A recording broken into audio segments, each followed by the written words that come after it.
दी छोड़ सतगुरु रामपाल जी परमेश्वर जी की जय हो। सत्साई भाई और बहनों, दया परमपिता परमेश्वर सारी सृष्टि के रचनहार सतगुरु रामपाल जी भगवान की, जिनके शुभ आशीर्वाद से, जिनकी विशेष रजा से, कृपा दृष्टि से, मेहर से, उन्हीं के कर कमलों से लिखित एक पवित्र पुस्तक भक्ति और भगवान के ऊपर वीडियो बनाने की श्रृंखला जारी है। और इसी श्रृंखला में आज हमारा ये 14वें नंबर का वीडियो है। परमेश्वर जी के विशेष आशीर्वाद से ये कार्य संपन्न हो पा रहा है।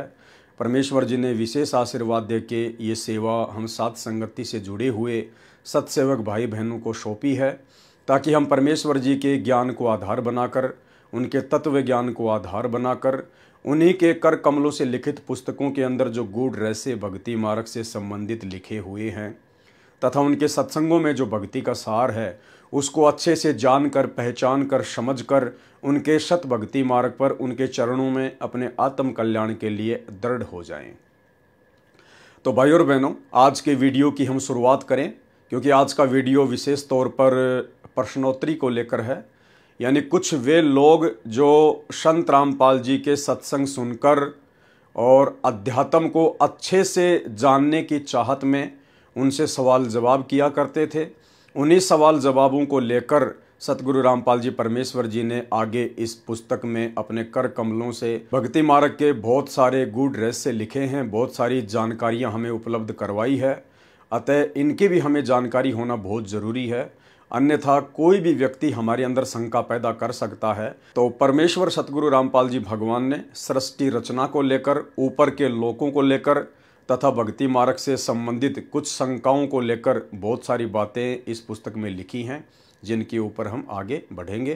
तो आगे बढ़ें उससे पहले गुरुदेव भगवान का आशीर्वाद प्राप्त करते हैं। बंदी छोड़ सतगुरु रामपाल जी भगवान की जय हो।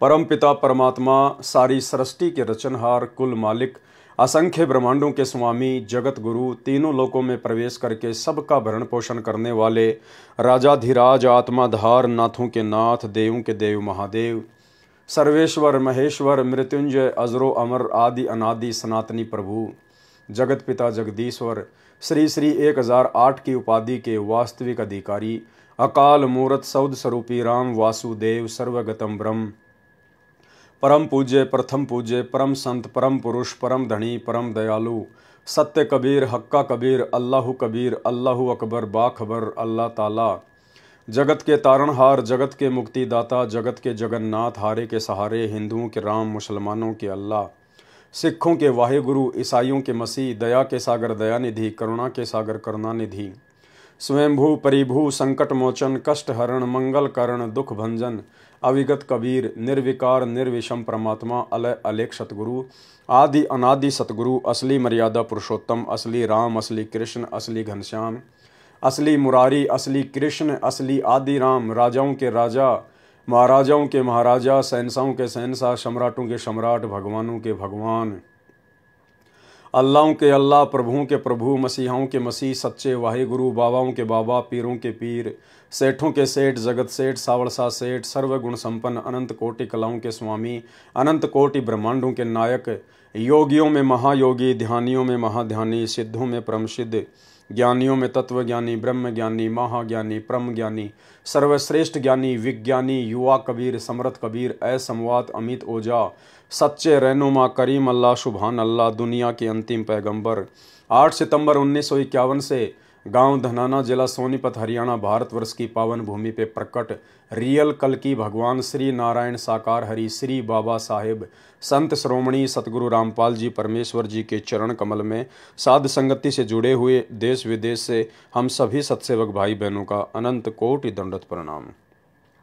गुरुदेव भगवान हम सबको सद्बुद्धि बख्शे और इसी प्रकार से अपने शत भक्ति मार्ग पर दृढ़ता के साथ अपना आशीर्वाद देकर निरंतर हमें आगे बढ़ाते रहें। एकमात्र यही कामना पूज्य गुरुदेव भगवान से हम सभी सत्सेवक भाई बहनों की है। तो भाई और बहनों, ये परमेश्वर के कर कमलों से लिखित शंका समाधान प्रश्नोत्तरी पवित्र पुस्तक भक्ति और भगवान से, और परमेश्वर के कर कमलों से लिखित है, इसलिए हमें यहाँ से ज्ञान तो प्राप्त होगा ही होगा, हमारी शंकाओं का समूल समाधान तो हमें मिलेगा ही मिलेगा, जिसकी जो भी जिज्ञासा है, जो व्यक्ति सत्संग सुन रहे हैं फिलहाल, उनके मन में यदि कोई शंका है, कोई जिज्ञासा है, उसको भी परमात्मा पूर्णतया समाप्त करेंगे। और परमेश्वर के कर कमलों से लिखित होने के कारण यदि हम इस पुस्तक को पढ़ते हैं तो भाई और बहनों, हमारा ज्ञान यज्ञ और ध्यान यज्ञ, हमारे 2 यज्ञ बनते हैं और हमें पुण्य की प्राप्ति होती है। शंका समाधान प्रश्नोत्तरी। पूज्य संत रामपाल जी महाराज के चरणों में सादर प्रणाम। मैंने आपसे फोन पर भी कई प्रश्नों के उत्तर प्राप्त किए। कुछ प्रश्नों के उत्तर परिभाषा प्रभु की सुनकर स्वयं ही मिल जाते हैं और कुछ के फोन पर पूछ लिए हैं। कृपया मेरे निम्नलिखित प्रश्नों का उत्तर देने का कष्ट करें। यानी शुरुआत में जब परमेश्वर ने भक्ति मार्ग की शुरुआत की थी और जब परमेश्वर ने सन 2000 में करोथा आश्रम बनाया, तो उस समय परमात्मा मोबाइल फ़ोन पर भी या लैंडलाइन फ़ोन पर भी अपने भक्तों की या आम समाज की शंकाओं का समाधान स्वयं ही किया करते थे। तो साधक कह रहा है कि मैंने बहुत सारे सवालों के जवाब तो आपसे फ़ोन पर प्राप्त कर लिए थे, कुछ मैंने आपकी जो पुस्तक है परिभाषा प्रभु की, मैंने उसको पढ़ा, उससे मैंने काफ़ी कुछ समाधान प्राप्त कर लिए थे। कुछ एक सवाल मेरे मन में और हैं जिनको मैं जानना चाहता हूँ। तो उन्होंने परमेश्वर के पास में एक लेटर लिखा, एक चिट्ठी लिखी और अपनी शंकाएं जाहिर की। और क्या कहा? प्रश्न नंबर 1, पुस्तक गहरी नज़र गीता में मैंने पढ़ा है कि हम सारी आत्माएं काल के जाल में कैसे फंसी, और ये भी जाना कि सतगुरु जी की कृपा से हम सतलोक पुनः फिर जा सकती हैं। क्या कह रहे हैं कि सतगुरु जी की कृपा से ही हम पुनः सतलोक जा सकती हैं। यानी भाई और बहनों, सतगुरुदेव भगवान परम पूज्य परमेश्वर सतगुरु रामपाल जी भगवान स्वयं ही कबीर परमात्मा है, कबीर प्रभु हैं, और अपने आप को छुपाते हुए, अपने तेज पुंज के शरीर को हल्का करते हुए, क्योंकि गुरुदेव भगवान कहते हैं, धन सतगुरु उपदेश देवा 84 ब्रह्म मेट ही, तेज पुंज अन्य देह धरकर इस विध हमको भेंट ही। तो परमेश्वर कबीर जी स्वयं ही अपने तेज पुंज के नूरी शरीर को हल्का करके और हम आत्माओं को ये तत्व ज्ञान और भक्ति मार्ग देने के लिए स्वयं ही धरती पर सतगुरु रूप में प्रकट होते हैं। और एक सत्संग में गुरुदेव भगवान ने बताया कि अगर सतगुरु ना हो तो ये काल आपको आगे का रास्ता नहीं दे सकता। सुनिए। पुण्यात्माओं, ये ज्ञान परमात्मा स्वयं आकर ही हमें बताते हैं, और यदि वो परमात्मा स्वयं आकर के अपना ज्ञान प्रचार ना करे तो ये काल हमें कोई रास्ता नहीं देता। यानी वर्तमान में सतगुरु रामपाल जी स्वयं ही कबीर परमात्मा हैं, स्वयं ही कबीर अल्लाह हैं, कबीर साहिब हैं, इसमें कोई दो राय नहीं है। और इसीलिए हम सभी सत्सेवक भाई बहनों ने अपने पूज्य परमेश्वर कबीर जी को, जो कि सतगुरु रूप में धरती पर प्रकट हैं, उनकी पहचान करके, और जो नकली कबीर आम समाज में प्रचलित है, एक दाढ़ी मूंछ वाली कबीर जी की समझे जाने वाली काल्पनिक फोटो, नकली फोटो, उस फोटो को साध संगति से जुड़े हुए हम सभी सत्सेवक भाई बहनों ने फाड़ फाड़ कर अपने घरों से बाहर कर दिया है, क्योंकि हमें असली कबीर की पहचान हो चुकी है। तो सवालकर्ता भी यही बात कह रहा है। और मैंने ये भी जाना कि सतगुरु जी की कृपा से हम सतलोक पुनः फिर जा सकती हैं, और सतलोक में जाकर वहां पर भक्ति कर उससे भी श्रेष्ठ लोकों में जा सकती हैं। यानी सतलोक में जाने के बाद वहां भी अगर हम चाहें तो हम ऊपर के लोकों में जाने की भक्ति कर सकते हैं। सतलोक में जाने के बाद फिर ऊपर के जो लोक है, अगम लोक, अलक लोक, अनामी लोक, उनकी भक्ति शुरू हो जाती है। यानी सतलोक से भी परम सुख फिर ऊपर के लोकों में है। तो कह रहा है कि मैंने ये भी जाना उस पुस्तक में कि सतलोक जाने के बाद यदि हम ऊपर के लोकों में जाना चाहें तो उसकी भक्ति भी सतलोक में जाने के बाद ही करनी होती है, और सतलोक में जाकर वहां पर भक्ति कर उससे भी श्रेष्ठ लोकों में जा सकती हैं और भगवान में लीन भी हो सकती हैं। पहले भगवान अकेले थे और एक से अनेक होना चाहा, तो जब भगवान ने एक से अनेक होना चाहा और फिर जब सभी आत्माएं अगर फिर भगवान में लीन हो गई बहुत ज़्यादा समय बाद भक्ति करके, तो भगवान फिर से एक ही रह जाएंगे। यदि वो फिर अनेक होना चाहें तो फिर अनेक हो सकते हैं।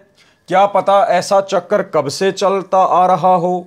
क्या जो आत्मा भक्ति करके भगवान में लीन हो जाती है, क्या वो फिर प्रकट होती है, या उसे भगवान की एक से अनेक होने की इच्छा पर फिर प्रकट होना पड़ता है, या जो आत्माएं भक्ति करके भगवान में लीन हो गई फिर कभी प्रकट नहीं होती या नहीं? क्या भगवान नई आत्माओं को प्रकट करता है जो पहले कभी प्रकट नहीं हुई थी?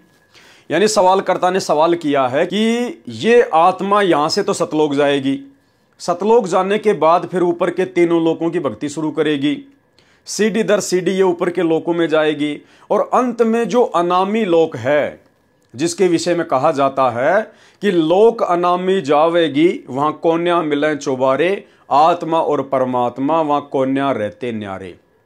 यानी अनामी लोक में यदि आत्मा चली जाती है भक्ति करके, तो अनामी लोक में जाने के बाद ये आत्मा परमात्मा कबीर जी में समा जाती है, विलीन हो जाती है। आत्मा का अस्तित्व सदा सदा के लिए समाप्त हो जाता है, कोई दुख नहीं, कोई चक्कर नहीं। तो इन्होंने शंका जाहिर की है कि यदि आत्मा भक्ति करके और अनामी लोक में जाके और परमात्मा कबीर जी में समा गई, उस शब्द में समा गई, तो क्या उसके बाद परमात्मा यदि फिर से कभी दोबारा से सृष्टि की रचना करना चाहें, तो क्या फिर से परमात्मा उन आत्माओं को उसी प्रकार से वापस जो है वो सर्जन करेगा, वो प्रकट करेगा? अगर परमात्मा दोबारा से सृष्टि करना चाहे तो क्या फिर से परमात्मा उन आत्माओं को फिर से प्रकट करेगा? इस प्रकार तो फिर आत्माएं सतलोक में आएंगी, फिर आत्माओं को काल के जाल में फंसना पड़ेगा, फिर यहां पे गधे कुत्ते सुअर बनने पड़ेंगे। तो ये चक्कर कब से चलता आ रहा है? क्या ये चक्कर समाप्त होता है? क्या सृष्टि दोबारा से नहीं रची जाएगी? ये सब उसने जानना चाहा। तो गुरुदेव भगवान ने क्या जवाब दिया? प्रिय जिज्ञासु भगत, यानी जो सवाल कर रहा है वो जिज्ञासु व्यक्ति है, वो भक्ति और भगवान के विषय में जानने का इच्छुक है। परमात्मा ने 4 प्रकार के भगत बताए, अर्थार्थी, आर्थ, जिज्ञासु और ज्ञानी। अर्थार्थी वो होता है जो केवल धन प्राप्ति के लिए वेदों के अनुसार साधना करता है। आर्थ वो होता है जो केवल संकट निवारण के लिए वेदों अनुसार ही साधना करता है। जिज्ञासु वो होता है जो केवल जानकारी इकट्ठा करना चाहता है और जानकारी इकट्ठा करके फिर खुद ही वो वक्ता बनना चाहता है, वाहवाही का पात्र बनना चाहता है। चौथे नंबर का है ज्ञानी। ज्ञानी को परमात्मा ने सर्वश्रेष्ठ बताया है कि ज्ञानी वो होता है जो ज्ञान प्राप्त करके परमात्मा की प्राप्ति करके और अपनी आत्मा का कल्याण ही करवाना चाहता है। तो सतगुरु रामपाल जी परमेश्वर जी ने संकेत किया है कि जो व्यक्ति सवाल कर रहा है वो मेरा भगत नहीं है, वो केवल फिलहाल सत्संग सुन रहा है, पुस्तकें पढ़ रहा है और वो जिज्ञासु व्यक्ति है। तो परमेश्वर ने उसकी शंकाओं का समाधान किया है। आपका पत्र मिला जिससे पता चला कि आपकी परमात्मा के अंदर विशेष रुचि है। यह नया ज्ञान होने के कारण ढेर सारी शंकाओं का हो जाना स्वाभाविक है। आपके कुछ प्रश्न तो ऐसे हैं कि मैं उत्तर देना चाहूंगा तो भी आप समझ नहीं सकते, क्योंकि ये आध्यात्मिक मार्ग के अंतिम स्थिति के प्रश्न हैं और आपने अभी आध्यात्मिक मार्ग प्रारंभ भी नहीं किया है, यानी आपने अभी उपदेश भी नहीं लिया है, केवल प्रश्न ही कर रहे हैं। आपके प्रश्नों का भाव ऐसा है जैसे आप ही स्वयं अपने जीवन पर सोचें कि मैं पैदा कहां से हुआ, क्यों हुआ, क्या हम युवा होकर वृद्ध होते हैं, क्यों होते हैं, और मरकर फिर पैदा तो नहीं होंगे। इन प्रश्नों का उत्तर क्या आपने कभी सोचा? और भगवान ने जो कुछ करना है वह कर रहा है, हमने जो कुछ करना है प्रभु ने उसका मार्गदर्शन शास्त्रों के अंदर किया हुआ है। फिर भी प्रश्न नंबर 1 का उत्तर देता हूं। प्रभु कबीर साहिब ने ऊपर के रचे लोकों की सृष्टि की तथा वे लोक अजर तथा अमर अर्थात अविनाशी रचे हुए हैं। गुरुदेव भगवान कहते हैं कि सतलोक से लेकर अनामी लोक यानी ऊपर के 4 जो लोक हैं जो परमेश्वर ने रचे हैं वो अजर अमर हैं, उनका कभी भी विनाश नहीं होता। परमात्मा कभी भी उनको नष्ट नहीं करता, कभी भी परमात्मा उन जीवात्माओं को नष्ट नहीं करता है। प्रभु कबीर साहिब ने ऊपर के रचे लोकों की सृष्टि की तथा वे लोक अजर तथा अमर अर्थात अविनाशी रचे हुए हैं तथा उसमें रहने वाली आत्माएं भी मानव शरीर सदृश से अविनाशी रची हुई हैं, यानी आत्माओं का भी उन लोकों में कभी विनाश नहीं होता है, उनका मरण कभी नहीं होता है, उनको कोई कष्ट या दुख वहां पर नहीं है। इसलिए कोई भी आत्मा प्रभु में लीन होना नहीं चाहती। गुरुदेव भगवान कहते हैं कि सतलोक से लेकर अगम लोक तक उन लोकों में जितनी भी आत्माएं हैं और वो जो अजर अमर लोक हैं ऊपर के, वो आत्माएं कभी भी परमात्मा में लीन होना ही नहीं चाहेंगी, वो कभी लीन होना ही नहीं चाहती, क्योंकि वहां इतने सुख हैं जिनकी यहां पर कल्पना भी नहीं की जा सकती है। इसलिए वहां जाने के बाद ये आत्मा परमात्मा में लीन होना ही नहीं चाहेगी। उन सुखों को प्राप्त करने के बाद में उनका मरण कभी नहीं होता, उनको कोई कष्ट या दुख वहां पर नहीं है। इसलिए कोई भी आत्मा प्रभु में लीन होना नहीं चाहती। जैसे जिसको भी यहां पर जरा सा भी सुख है और दुख चाहे ढेर सारा भी है, फिर भी मरना नहीं चाहता। अब जैसे आज परमात्मा संत रामपाल जी के रूप में धरती पर प्रकट हैं और हम 21 ब्रह्मांड में फंसे हुए प्राणी कितने दुखी, कितने परेशान हैं, कितने चिंतित रहते हैं, कितनी समस्याओं में घिरे रहते हैं। हर प्रकार के दुख, तकलीफें, आंधी, ओले, बरसात, भूकंप, बाढ़, महामारी, युद्ध, गृह युद्ध, बेटा बेटी का मर जाना, परिवार का एक्सीडेंट हो जाना, शरीर में कोई भयंकर रोग हो जाना, अचानक से कोई दुख आ जाना। फिर भी यहां जो आदमी थोड़ा बहुत सुख प्राप्त है, जो मानता है कि मैं सुखी हूं नकली सुख को प्राप्त करके, उदाहरण के लिए जैसे कोई एमएलए है या कोई विधायक है या कोई सरपंच है, और उस व्यक्ति को आज सतगुरु रामपाल जी अपने सत्संगों के माध्यम से या संत रामपाल जी के शरण में आने के बाद उनके भगत उन लोगों को सतलोक के विषय में बताते हैं, वहां के सुखों के विषय में बताते हैं। संत रामपाल जी के शरण में आने के बाद क्या क्या सुख प्राप्त होंगे उनके बारे में बताते हैं। लेकिन वो व्यक्ति जो थोड़ा बहुत पहले से सुख प्राप्त है, वो व्यक्ति संत रामपाल जी की भक्ति की तरफ मुंह करके भी नहीं सोता है, यानी वो उन्हीं नकली सुखों में डूबा हुआ है।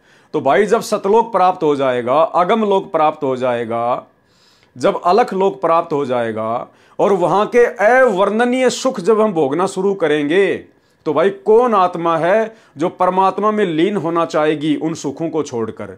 तो ये गुरुदेव हमें समझाना चाह रहे हैं कि आत्मा फिर परमात्मा में लीन नहीं होना चाहेगी। इसलिए ना तो कभी वो लोक विनाश में आते हैं और ना कभी वो आत्मा ही विनाश में आती हैं।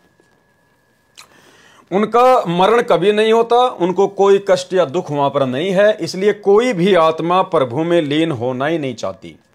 जैसे जिसको भी यहां पर जरा सा भी सुख है और दुख चाहे ढेर सारा भी है, फिर भी मरना नहीं चाहता। अब भाई और बहनों देखो, शिक्षा लेनी है हमने। परमात्मा ने संकेत छुपा रखे हैं। आप जी एक शब्द सुनते हैं परमात्मा का, जिसके लास्ट में गुरुदेव भगवान कहते हैं कि लोक अनामी जावेगी वहां कोन्या मिले चुबारे। अनामी लोक यानी सतलोक, अलख लोक, अगम लोक, और चौथा फिर अनामी लोक, सबसे ऊपर वाला। तो कहते लोक अनामी जावेगी वहां कोन्या मिले चुबारे, आत्मा और परमात्मा वहां कोन्या रहते न्यारे। और रामपाल प्रीतम प्यारे की आत्मा वहां पूर्ण आनंद लेरी। क्या कह रहे हैं गुरुदेव? रामपाल प्रीतम प्यारे की आत्मा वहां पूर्ण आनंद लेरी, और सांच कहूं ना झूठ रति भर बात मान ले मेरी। पहले ये छोटा सा एक शब्द सुन लीजिए, एक चौपाई। लोक अनामी जावेगी वहाँ को ना मिले चौबारे, आत्मा और परमात्मा वहाँ को ना रहते न्यारे। लोक अनामी जावेगी वहाँ को ना मिले चौबारे, आत्मा और परमात्मा वहाँ नहीं रहते न्यारे। रामपाल प्रीतम प्यारे की आत्मा वहाँ पूर्ण आनंद लेरी, सच कहूं ना झूठ रति भर बात मान ले मेरी। तो भाई और बहनों, चौपाई आपने सुनी, जिसमें परमेश्वर कह रहे हैं कि लोक अनामी जावेगी वहां कोन्या मिले चुबारे, आत्मा और परमात्मा वहां कोन्या रहते न्यारे। और फिर गुरुदेव अपने विषय में कह रहे हैं, अपने आप को छुपाते हुए, कि रामपाल प्रीतम प्यारे की आत्मा वहां पूर्ण आनंद लेरी, और सांच कहूं ना झूठ रति भर बात मान ले मेरी। गुरुदेव कह रहे हैं मैं ये जो बात बोल रहा हूं ना कि अनामी लोक में, सबसे ऊपर वाले लोक में रामपाल प्रीतम प्यारे की आत्मा, तुम्हारा गुरुदेव भगवान वहां पर पूर्ण आनंद ले रहा है। सांच कहूं ना झूठ रति भर बात मान ले मेरी। तो अनामी लोक में कौन रह सकता है? भाई और बहनों, अनामी लोक में केवल परमात्मा स्वयं ही रहते हैं। केवल सतगुरु रामपाल जी परमेश्वर, ये कबीर भगवान अकेले ही रहते हैं, स्वयं ही रहते हैं। जहां परमेश्वर सृष्टि की रचना करने से पहले भी थे, जहां परमेश्वर अकेले थे, वहां कोई आत्मा नहीं जा सकती। और यहां गुरुदेव भगवान ने स्पष्ट कर दिया कि उनका जन्म मरण कभी नहीं होता। यानी जो तीन लोक हैं, सतलोक, अलखलोक और अगमलोक, इन तीनों लोकों में जो आत्मा चली जाती है फिर वो आत्मा कभी नहीं मरती है। उनको कोई कष्ट या दुख वहां पर नहीं है। इसलिए कोई भी आत्मा प्रभु में लीन होना नहीं चाहती। प्रभु में लीन होने का मतलब कोई भी आत्मा अनामी लोक में जाना नहीं चाहती।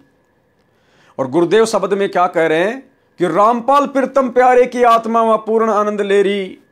तो सतगुरु रामपाल जी परमेश्वर कौन हुए? स्वयं अविनाशी कबीर परमात्मा हुए, जो अनामी लोक में स्वयं ही रहते हैं और अपने एक रूप में वहां बैठकर सर्व ब्रह्मांडों का संचालन करते हैं।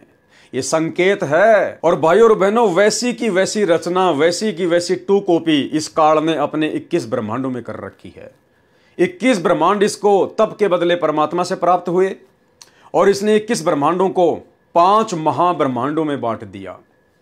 यानी 5 ब्रह्मांडों का समय बना दिया इसने। तो 4 ब्रह्मांड तो इसने 5 ब्रह्मांडों को जोड़ के जो है वो अलग बना दिए। और 5वां जो ब्रह्मांड है, जो चारों ब्रह्मांडों से यानी 20 ब्रह्मांड से भी बड़ा क्षेत्रफल है, वो इसने अपने स्वयं के लिए रख लिया, जिसको महाब्रह्मलोक कहते हैं। ब्रह्मलोक जिसमें केवल ये काल ही रहता है और दूसरा वहां कोई नहीं जा सकता। तो ठीक इसी प्रकार परमात्मा का अनामी लोक, उस लोक में केवल कबीर परमात्मा सतगुरु रामपाल जी अकेले ही रहते हैं। इसका मतलब जो वाणी हमें कह रही है कि लोक अनामी जावेगी वहां कोन्या मिले चुबारे, आत्मा और परमात्मा वहां कोन्या रहते न्यारे, और रामपाल प्रीतम प्यारे की आत्मा वहां पूर्ण आनंद ले रही, और सांच कहूं ना झूठ रती बर बात मान ले मेरी। तो भाई अनामी लोक में कौन जा सकता है? आत्मा तो जा नहीं सकती। परमात्मा ने तो मना कर दिया कि तीनों लोकों में इतने सुख है कि आत्मा वहां पर जाना ही नहीं चाहती। इसलिए कोई भी आत्मा प्रभु में यानी उस कबीर परमात्मा में लीन ही नहीं होना चाहती। अब लीन कहां होगी? अनामी लोक में जाके। और कोई लीन होना ही नहीं चाहती तो भैया अनामी लोक में फिर आत्मा तो जाएगी नहीं। तो फिर अनामी लोक में कौन रहता है? सतगुरु रामपाल जी परमेश्वर। रामपाल प्रीतम प्यारे की आत्मा वहां पूर्ण आनंद ले रही। यानी ये सतगुरु रामपाल जी स्वयं ही कबीर भगवान है, अविनाशी परमात्मा है, जिन्होंने पूरी सृष्टि को रचा है। भाई और बहनों, ये इस प्रकार के संकेत ही मिलेंगे हमें गुरुदेव की पुस्तकों में। और ये परमेश्वर ने हमें जो सृष्टि का सर्वश्रेष्ठ ज्ञान दिया है, तत्व ज्ञान, हमको ये तत्व ज्ञान भगवान ने इसीलिए दिया है कि इस ज्ञान को आधार बना के हम अपने गुरुदेव की परमात्मा के रूप में पहचान करें। परमात्मा कहते हैं शब्द सैन सतगुरु की पहचान है, वो पावे अटल सुहाग रे। जो अपने गुरुदेव के सत्संगों में संकेतों को पहचान लेगा वही तो उनकी पहचान करेगा कि सतगुरु रामपाल जी परमेश्वर कौन है। और तभी तो हमारा वो भाव बनेगा जो परमात्मा में बनना चाहिए, जिसके बाद हमारा मोक्ष होगा। उनका मरण कभी नहीं होता, उनको कोई कष्ट या दुख वहां पर नहीं होता आत्माओं को। इसलिए कोई भी आत्मा प्रभु में लीन होना नहीं चाहती। जैसे जिसको भी यहां पर जरा सा भी सुख है और दुख चाहे ढेर सारा भी है, फिर भी मरना नहीं चाहता। सतलोक में जाकर ऊपर के 2 लोकों में जाने की भक्ति सतलोक से ही प्रारंभ होती है। देखो यहां भी परमात्मा ने स्पष्ट कर दिया कि सतलोक में जाकर ऊपर के 2 लोकों में जाने की भक्ति सतलोक से ही प्रारंभ होती है। भाई सतलोक से ऊपर 2 ही लोग थोड़ी है, 2 ही लोग थोड़ी है, सतलोक से ऊपर तो 3 लोक हैं। और गुरुदेव क्या कह रहे हैं कि सतलोक जाने के बाद ऊपर के 2 लोकों में जाने की भक्ति, यानी सतलोक से ऊपर अलखलोक और अगमलोक, मात्र 2 लोकों में जाने की भक्ति कहां से शुरू होती है? सतलोक से प्रारंभ होती है। तो सतलोक से ऊपर तो 3 लोक हैं, 2 नहीं है, अनामी लोक भी तो है। तो यहां गुरुदेव ने क्या कहा कि अनामी लोक में आत्मा नहीं जाती, फिर आत्मा सुख भोगती है अजर अमर होकर, अविनाशी होकर। अगर अनामी लोक में भी जाने की भक्ति होती तो परमात्मा यहां पर यह लिखते कि ऊपर के 3 लोकों में जाने की भक्ति, क्योंकि सतलोक से ऊपर तो 3 लोक है ना, लेकिन परमात्मा ने 2 ही लोकों का वर्णन किया है। यानी सतलोक के बाद में भक्ति करके आप जी अलख लोक में जा सकते हैं और अगम लोक में जा सकते हैं, अनामी लोक में नहीं जा सकते, क्योंकि अनामी लोक में तो स्वयं ये कबीर प्रभु सतगुरु रामपाल जी स्वयं ही वहां पर रहते हैं। ऊपर के 2 लोकों में जाने की भक्ति सतलोक से ही प्रारंभ होती है। परमात्मा ने जो सृष्टि एक बार रच दी दोबारा नहीं रचेगा। दोबारा तोड़ेगा रचेगा तो ये अविनाशी नहीं है, अर्थात ऊपर की सृष्टि ज्यों की त्यों सदा रहेगी। काल के 21 ब्रह्मांडों की सृष्टि का सत्यानाश होता रहता है, नष्ट होती रहती है, बनती रहती है। अक्सर पुरुष के लोक नष्ट होते रहते हैं, बनते रहते हैं, परंतु शतलोक, अलख लोक, अगम लोक और अनामी लोक, ये ऊपर के चारों लोक और ऊपर के 3 लोकों में जितनी भी जीवात्माएं हैं उनका कभी भी विनाश नहीं होता। परमात्मा उनको कभी भी खंड नहीं करता, उनको ज्यों का त्यों रखता है परमात्मा। इसलिए तो उनको अविनाशी लोक कहा गया है।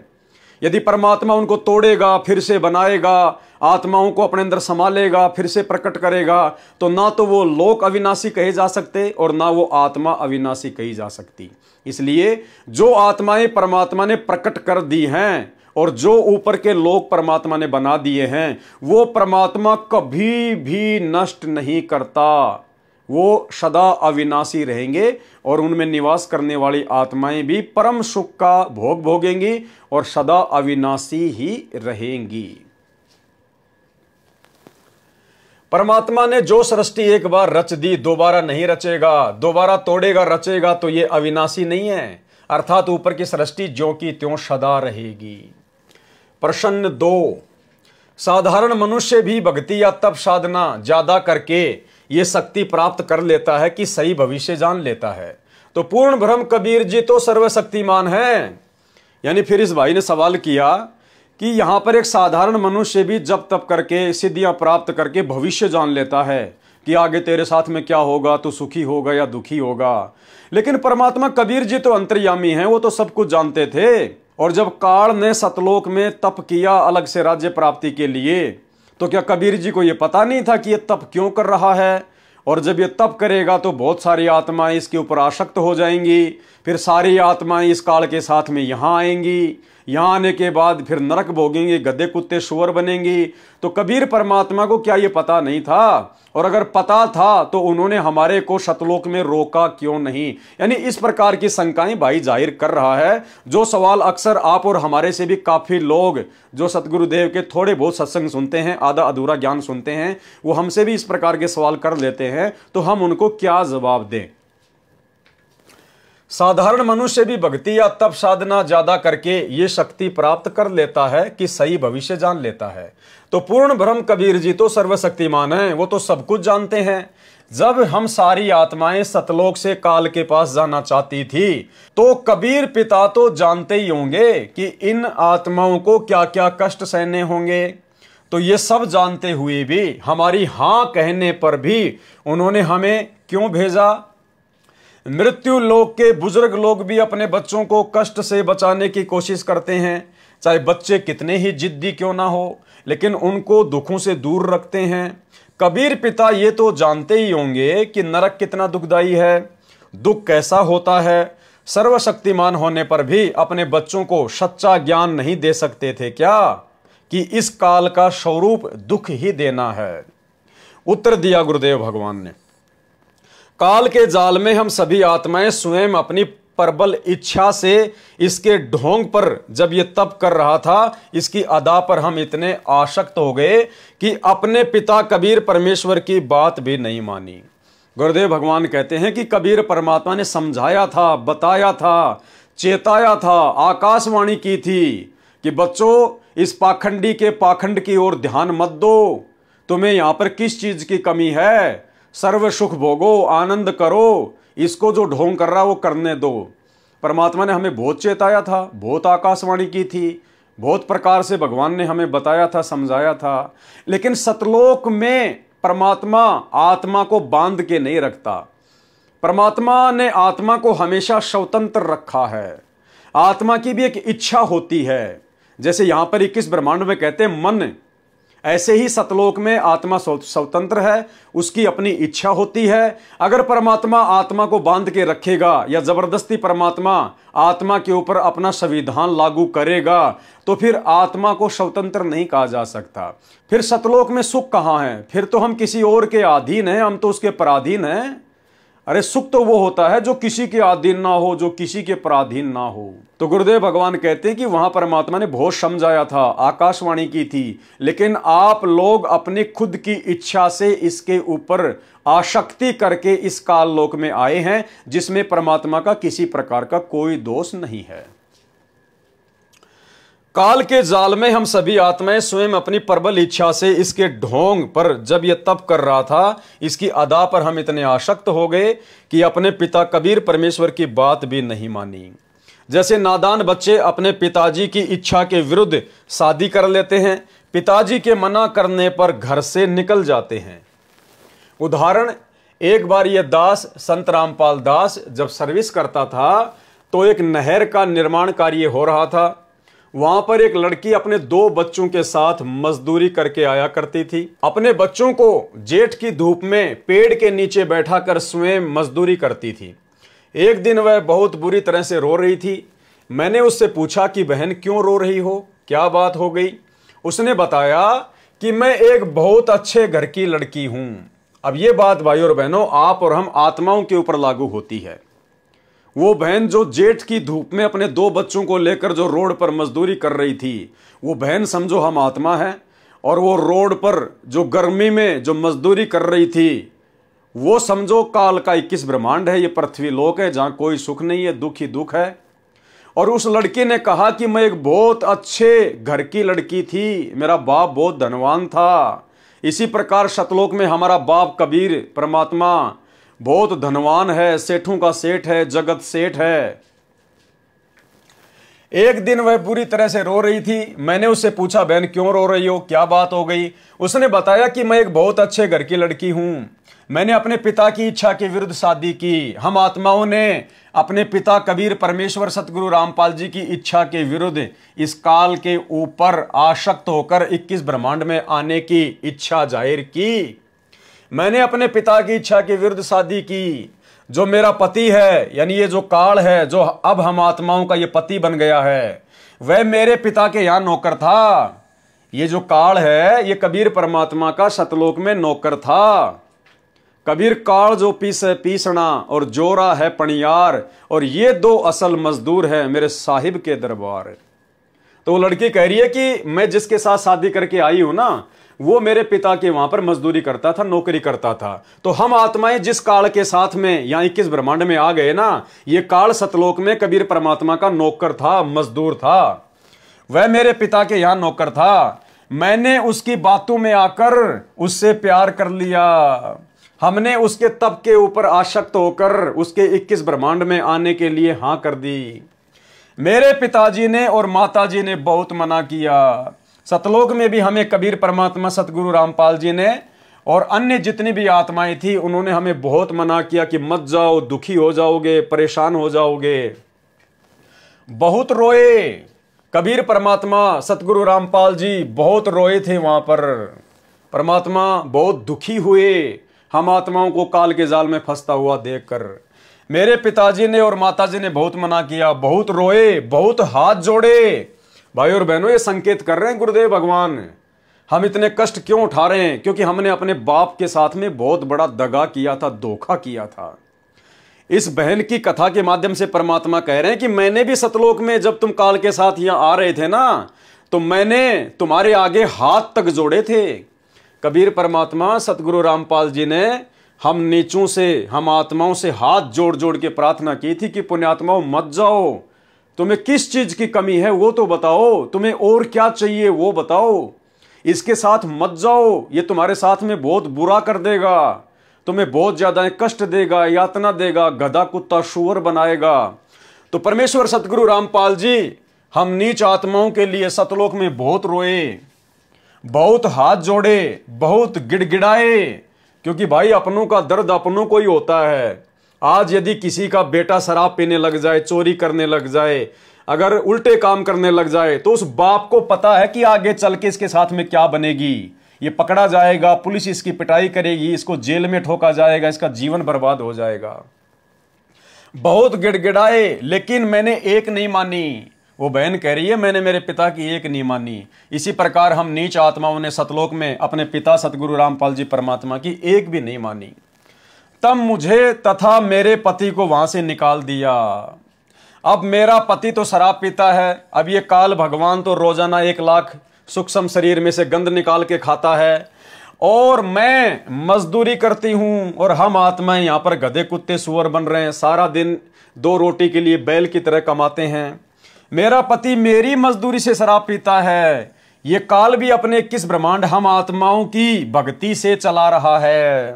मेरा पति मेरी मजदूरी से शराब पीता है, मुझे हर रोज दुखी करता है, पीटता है। ये काल भी हमें गधा कुत्ता सुअर बना के हमारी पिटाई करवाता है। वैसे भी यहाँ पर कब पैर टूट जाए, कब एक्सीडेंट हो जाए, कब कोई आफत आ जाए, बाढ़ भूकंप आ जाए, कोई भरोसा नहीं। आज भी मुझसे शराब पीने के लिए जबरदस्ती पैसे लिए और शाम का आटा भी नहीं है। ऐसी स्थिति हो गई है। यही परिस्थिति हम सभी आत्माओं की है जो काल के जाल में फंसी है। क्योंकि साहिब कबीर ने हमें बार बार कहा था कि ये ज्योति निरंजन तुम्हें बहुत दुखी करेगा, क्योंकि यह तो मेरा मजदूर है और तुम्हें दुखी करेगा, तुम इसकी तरफ ध्यान मत दो।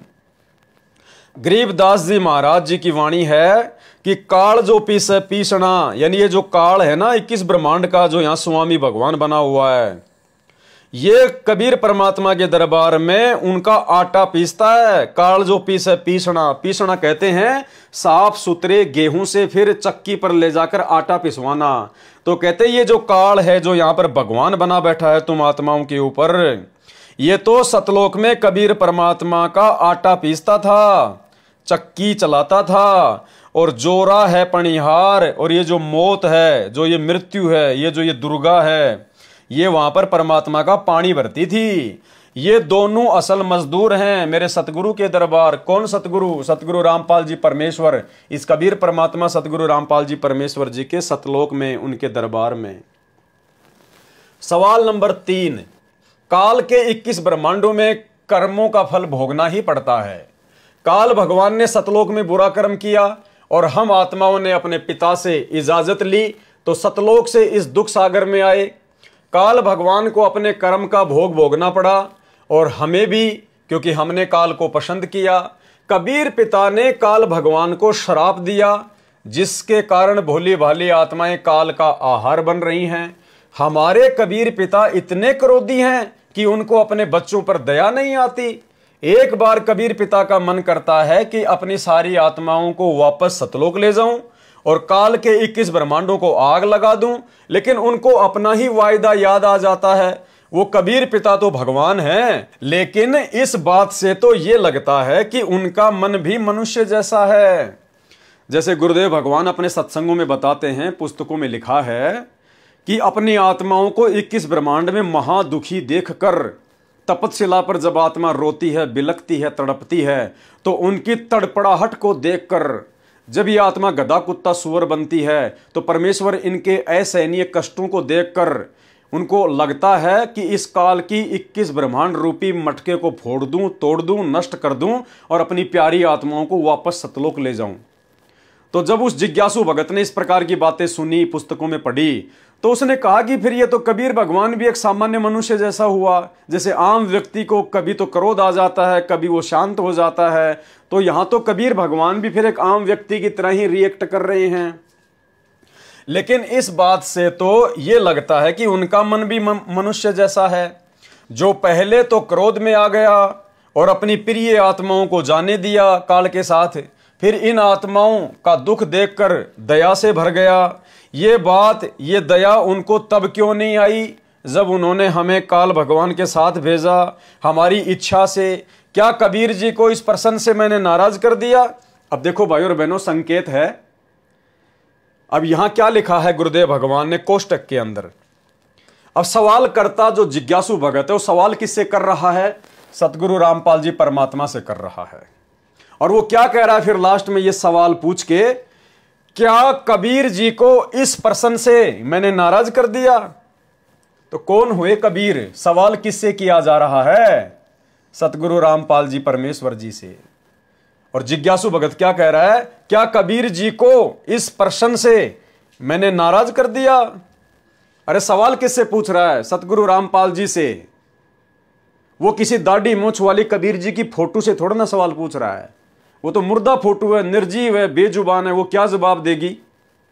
तो सवाल पूछा जा रहा है सतगुरु रामपाल जी परमेश्वर जी से, और सवाल पूछने वाला फिर अंत में कह रहा है, क्या कबीर जी को इस प्रश्न से मैंने नाराज कर दिया? क्या मैंने सतगुरु रामपाल जी को, इस कबीर भगवान को इस सवाल से नाराज तो नहीं कर दिया?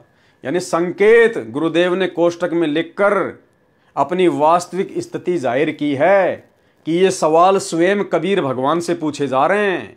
वो कबीर भगवान जो वर्तमान में सतगुरु रामपाल जी के रूप में धरती पर प्रकट है। क्या कबीर जी को इस प्रश्न से मैंने नाराज कर दिया? उत्तर क्या दिया कबीर परमेश्वर सतगुरु रामपाल जी ने? काल को श्राप कबीर साहिब ने नहीं दिया। परमात्मा किसी को श्राप नहीं देता। राम किसी को मारे नहीं, मारे तो हत्यारा राम अपने आप ही मर जाएंगे कर कर खोटे काम। सतलोक का एक नियम है, वहां जो इस प्रकार की बकवाद करता है उसको ऑटोमेटिक ये रोग लग जाता है। काल को श्राप कबीर साहिब ने नहीं दिया। सतलोक के अंदर ऐसा विधान है कि जो ऐसी गलती करेगा उसको ये बीमारी स्वतः लग जाती है। जैसे राजा ने संविधान बना दिया, यदि राजा का लड़का भी संविधान को तोड़ता है तो उसको भी उसकी सजा मिलती है। यदि प्रधानमंत्री का पुत्र किसी की हत्या कर दे तो उसको भी सजा मिलेगी। कबीर साहिब ने जब हमारी इच्छा पूछी कि क्या तुम इस काल के साथ जाना चाहते हो, तो हमारी स्वीकृति पर कबीर साहिब ने कहा था कि निरंजन मैं इन सबको भेज देता हूं और तू अपने लोक में जा। कबीर साहिब को यह वचन याद आता है। यानी परमात्मा का खुद का बनाया हुआ संविधान है, परमात्मा का खुद का मैन्युअल है, इसलिए परमात्मा खुद भी अपने संविधान को नहीं तोड़ता है। सतलोक में जो इस प्रकार की गलती करता है या जो आत्मा गलती करने वाले का साथ देती हैं, उसका समर्थन करती हैं, तो सतलोक से बाहर निकल जाने की सजा उनको ऑटोमेटिक मिलती है। ये वहां का रूल है। बाकी समझाने में सतगुरु रामपाल जी परमात्मा ने, कबीर परमात्मा ने सतलोक में हमें कोई कमी नहीं छोड़ी। भाई जैसे भारत का संविधान है और यहां अगर कोई किसी की हत्या करेगा, कोई किसी का मर्डर करेगा तो उसके ऊपर धारा लग जाती है, उसको उम्र कैद हो जाती है, 20 साल की सजा हो जाती है, फांसी भी हो जाती है। अब कल को यदि राजा का लड़का, जिस राजा ने संविधान बनाया, कल को यदि उस राजा का लड़का और यदि किसी की हत्या करने का प्रयास करना चाहे और राजा को इस बात का पता चल जाए, तो राजा तो अपने बेटे को यही कहकर समझाएगा कि भाई ये गलत काम मत कर, देख संविधान में जो किसी का हत्या करता है तो फिर उसको जेल हो जाती है, उम्र कैद हो जाती है। तो राजा उसको समझा ही सकता है बार बार अपने पुत्र को, और यदि उसके पुत्र ने वो गलती कर दी तो भाई उसके बाद संविधान तो राजा के पुत्र पर भी लागू होगा, वो राजा का पुत्र भी उस संविधान से बाहर नहीं है। तो हमने फिर अपनी इच्छा से गलती करी, अपनी इच्छा से हम काल के साथ में 21 ब्रह्मांड में आए, तो फिर ऑटोमेटिक ये जो संविधान है परमात्मा का, ये आत्माओं के ऊपर लागू हो जाता है। तो कहते हैं कबीर साहिब जी को ये वचन याद आ जाता है, अन्यथा इस काल की मटकी को तो 1 सेकंड में फोड़ के परमात्मा अपनी आत्माओं को कब का सतलोक ले जाए। फिर जिज्ञासु भगत ने 4 नंबर सवाल किया, हम सारी आत्माएं यहां काल भगवान के राज्य में किसी न किसी कारण दुखी रहती हैं, और कुछ आत्माएं न चाहते हुए भी पाप करती हैं और उसका फल भोगती हैं। यदि इन आत्माओं को सुख न भी मिले, कम से कम दुख ही दूर हो जाएं, तो भी ये शांति प्राप्त कर सकती हैं। मैं ये जानना चाहता हूं, क्या सतलोक का सुख यहां काल भगवान के सुख से ज्यादा है? अर्थात सतलोक में स्वर्ग, महास्वर्ग या बैकुंठ तथा महाब्रह्मलोक से भी ज्यादा आनंद है? यदि हां, तो हम काल भगवान के कहने पर कि वहां मैं सुख दूंगा, तो हम सतलोक का सुख, आनंद, शांति छोड़कर काल भगवान पर आसक्त हो गए। क्या हम सतलोक में दुखी थे जो अपना दुख थोड़ा कम करने आ गए, या फिर हमें नरक अच्छा लगता था, या फिर हम बहुत बड़े अज्ञानी थे? तो गुरुदेव भगवान ने क्या उत्तर दिया, ये आपकी अप्रवीणता का प्रमाण है और नुक्ताचीनी ढूंढने का शौक नजर आ रहा है। यानी आप अब ये फालतू के सवाल कर रहे हो, इनका कोई औचित्य नहीं है। इसका उत्तर ऊपर प्रश्न नंबर 2 के उत्तर में आ चुका है। क्या उस लड़की को अपने पिता के घर पर कोई दुख था जो उस मजदूर के साथ भाग आई और अब रो रही है? तो सतगुरु रामपाल जी परमेश्वर जी कहना चाह रहे हैं कि भाई सृष्टि रचना में मैंने तुम्हें सारी बातें बता दी कि सतलोक में इतना सुख है, इस काल में तो ढूंढने को भी नहीं मिलेगा। फिर तुम क्यों इस प्रकार के उल्टे सवाल कर रहे हो? क्या सतलोक में सुख थोड़े थे जो सुख प्राप्त करने के लिए आत्मा यहां आ गई? जब सृष्टि रचना आपने पढ़ ली कि सारे सुख भोगते भोगते भी इन आत्माओं को काल ने भ्रमित कर दिया कि मैं यहां से भी ज्यादा सुख दूंगा तुम्हें, ऐसे ऐसे मैंने नहरें, नदियां, दूध की नदियां, शहद की नदियां, हीरे मोती के पहाड़ बना दिए, घूमेंगे फिरेंगे, पिकनिक करेंगे। तो आत्मा को तो परमात्मा ने स्वतंत्र रखा हुआ है, आत्मा की अपनी इच्छा है, और आत्मा अपनी इच्छा के अंतर्गत फंसकर अपनी खुद की अज्ञानता के चलते काल के साथ में आ गई। इसमें परमात्मा का क्या दोष है? सतलोक में तो सुखों का भंडार है, और यहां आके अब आपको पता चली गया कि यहां पर क्या सुख है। आज थोड़ा बहुत कोई अपने आप को सुख प्राप्त समझ रहा है, कल को एक्सीडेंट में उसका बेटा मर गया, टूट गया दुखों का पहाड़। सवाल नंबर 5 किया फिर उसने, मरते समय मनुष्य की जैसी मति होती है वैसी ही उसकी गति होती है। मान लो कोई सतगुरु सारा जीवन प्रभु भक्ति में गुजारते हैं और किसी भी कारण से मृत्यु के समय उसकी मति प्रभु या गुरु नाम में नहीं रही, तो क्या वो भी सतलोक नहीं जाएंगे? और यदि कोई सतगुरु जो सतलोक न जा सके तो उनके वो शिष्य जो उनको ही अपना सब कुछ मानते हैं और मृत्यु के समय उनको यानी सतगुरु को याद करके या फिर प्रभु या गुरु नाम में मति रखते हुए प्राण त्यागते हैं, तो उन शिष्यों की क्या गति होगी?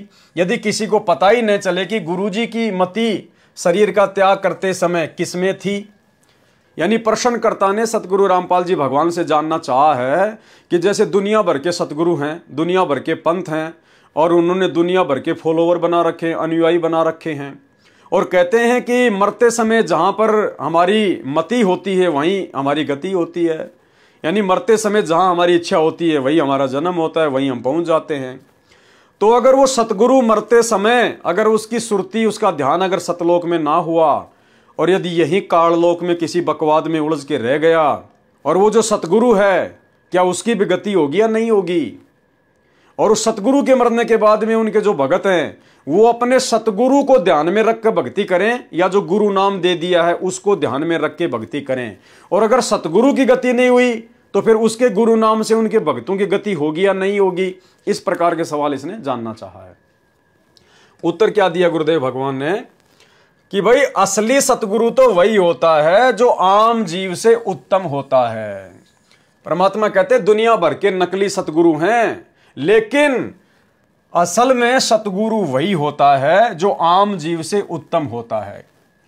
अब भाई एक तो होती है आत्मा, एक होता है परमात्मा। तो आम जीव तो सभी आत्माएं हैं, और गुरुदेव ने कह दिया कि काल से लेकर और तुम मनुष्य तक सभी आत्मा हो, जीव हो। और सतगुरु कौन होता है? जो आत्मा से उत्तम होता है। तो आत्मा से उत्तम फिर कौन हुआ? परमात्मा हुआ। आत्मा और परमात्मा, भाई जो आत्मा से उत्तम है वो परमात्मा है। तो सतगुरु कौन हुआ फिर? स्वयं परमात्मा हुआ, कबीर साहिब हुए। सतगुरु वही होता है जो आम जीव से उत्तम होता है, जिसकी वृत्ति दिन रात प्रभु के चरणों में ही रहती है, तो अंत समय में भी प्रभु के ही चरणों में रहेगी। यदि ऐसा नहीं है तो वह झूठा सतगुरु है। अगर ऐसा नहीं है तो भाई वो नकली सतगुरु है, जैसे दुनिया भर के पंथ खोल के अपने आप को सतगुरु बना के बैठे हुए हैं। फिर उस भगत ने सवाल किया सतगुरु रामपाल जी परमेश्वर जी से, जिन लोगों के सतगुरु शरीर छोड़कर जा चुके हैं उन लोगों को भक्ति में गुरुजी का ध्यान करना चाहिए या कबीर साहिब का? और फिर वही बात, यदि स्वयं गुरुजी की ही मति शरीर छोड़ते समय वहां न रही जो सतलोक जाने के लिए सहायक है, तो भी शिष्यों को गुरु नाम सहायता करेगा या उसको भी वहीं जाना होगा जहां उनके गुरु गए, न कि सतलोक? यानी सवालकर्ता सवाल कर रहा है कि जिन लोगों का सतगुरु शरीर छोड़कर जा चुका है उन लोगों को भक्ति में गुरुजी का ध्यान करना चाहिए या कबीर साहिब का? यानी आप और हमें समझा रहे हैं सतगुरु रामपाल जी भगवान कि जब मैं कल को यहां से वापस सतलोक जाऊंगा तो मेरे सतलोक जाने के बाद में तुम भक्तों ने किस प्रकार से भक्ति साधना करनी है। अपने गुरुजी का ध्यान करना है, अपने गुरुजी के बताए मंत्रों का ध्यान करना है, नियम मर्यादा में रह के भक्ति करते रहना है, या फिर जो दाढ़ी मूंछ वाला कबीर साहिब है उसका ध्यान लगा के भक्ति करनी है। तो जवाब क्या दिया गुरुदेव ने? पूर्ण सतगुरु सतलोक चला जाता है। जो पूर्ण सतगुरु होता है ना भाई, वो अपना काम पूरा करके, अपने मिशन को पूरा करके और फिर वो सतलोक चला जाता है। कहां चला जाता है? सतलोक में। यानी वो स्वयं कबीर परमात्मा होता है, इसलिए अपने मिशन को पूरा करके सतगुरु सीधा सतलोक चला जाता है। शिष्यों को पूर्ण मर्यादा तथा नाम जाप विधि प्रदान कर जाता है। पूर्ण परमात्मा उस संत रूप में साधकों के कार्य करता है तथा मर्यादा में रहकर भक्ति करने वाले भक्तों को सतलोक ले जाता है। अब देखो भाई और बहनों, समझने की बात है, संकेत है भाई। जब पूर्ण सतगुरु, जैसे आज सतगुरु रामपाल जी परमात्मा है, आज हमें भक्ति देने के लिए आए हुए हैं। इन्होंने हमें भक्ति दे दी, भक्ति मर्यादा बता दी, सतलोक जाने की विधि बता दी। तो पूर्ण सतगुरु सतलोक चला जाता है। मान लीजिए सतगुरु रामपाल जी परमात्मा अपना पूरा मिशन करके, अपनी लीला को पूरा करके और काल लोक के अनुसार फिर सतलोक जो है चले गए। पूर्ण सतगुरु सतलोक चला जाता है और शिष्यों को पूर्ण मर्यादा तथा नाम जाप की विधि प्रदान कर जाता है। उसके बाद क्या होता है? पूर्ण परमात्मा उस संत रूप में साधकों के कार्य करता है। भाई जब सतगुरु सतलोक ही चले गए तो उसके बाद में फिर कैसे वो कबीर परमात्मा, यदि कोई अन्य है तो उसी सतगुरु के रूप में भक्तों के कार्य पूरा करेगा। भाई जब सतगुरु सतलोक ही चला जाएगा तो उसी रूप में तो वापस धरती पर आएगा नहीं, दोबारा से अपना खेल खेलेगा नहीं। तो कैसे फिर उस सतगुरु के रूप में परमात्मा उनके भक्तों के कार्य सिद्ध करेगा? यानी अन्य कोई परमात्मा नहीं है। यहां तो परमात्मा अपने आप को परमात्मा से अलग साबित करके हमें ज्ञान समझाना चाह रहे हैं। यानी जब सतगुरु रामपाल जी परमात्मा सतलोक को चले जाएंगे अपनी लीला पूरी करके, अपने मिशन को पूरा करके, तो हम भक्तों को डरने की जरूरत नहीं है, घबराने की जरूरत नहीं है, चिंतित होने की आवश्यकता नहीं है। सतगुरु हमें नाम दे गए, हमें भक्ति दे गए, हमारे को मर्यादाओं का पाठ पढ़ा गए। हमने उनके द्वारा दी गई भक्ति को मर्यादा में रह के करना है। और जब कभी हमारे ऊपर कोई विशेष आपत्ति आएगी, यानी जिस आपत्ति के समय सतगुरु की आवश्यकता पड़ेगी, तो ये तो समर्थ है, सौद स्वरूपी राम है। इन्होंने खाली यही तो शरीर छोड़ा है। ये खाली जिस शरीर में आज आए हुए हैं, अपनी लीला को पूरा करके, अपने मिशन को पूरा करके, इसी शरीर के साथ तो वापस सतलोक में जाएंगे। बाकी तो परमात्मा फिर अपने भगत के लिए कहीं भी प्रकट हो सकता है, कहीं भी प्रकट हो सकता है। परमात्मा तो शब्द स्वरूपी राम है, परमात्मा तो कुछ भी कर सकता है। जैसे गरीबदास जी महाराज जी थे, 65 साल तक वो छुडानी में रहे और छुडानी के लोगों की नजरों में तो वो मर गए थे। लोगों ने अंतिम संस्कार कर दिया था, उनकी समाधि बना दी थी। और उसी रूप में फिर गरीबदास जी 35 साल तक सहारनपुर में रहे। तो इस प्रकार से सतगुरु रामपाल जी परमात्मा जब अपने मिशन को पूरा करके सतलोक चले जाएंगे तो हम भक्तों ने चिंता करने की जरूरत नहीं है। हमने उसी प्रकार से रहना है जिस प्रकार से हम सतगुरु के रहते सहते रह रहे हैं। हमें तनिक भी चिंतित होने की आवश्यकता नहीं है। यह शब्द स्वरूपी राम है, यह शब्द रूप में हमारे साथ में रहेगा। जैसे वर्तमान में जेल में बैठे बैठे भी हम सभी आत्माओं के साथ में है शब्द रूप में, और जब इनके सतलोक जाने के बाद कभी इनकी आवश्यकता पड़ेगी तो परमात्मा इसी रूप में तुरंत प्रकट हो जाएंगे। इसी रूप में सतगुरु रामपाल जी भगवान पुनः भगत के सामने प्रकट हो जाएंगे और परमात्मा उसके कार्य सिद्ध कर देंगे, उसके विघ्नों का नाश करेंगे। इसलिए हमने बिल्कुल भी चिंतित होने की आवश्यकता नहीं है। पूर्ण सतगुरु सतलोक चला जाता है, शिष्यों को पूर्ण मर्यादा तथा नाम जाप विधि प्रदान कर जाता है।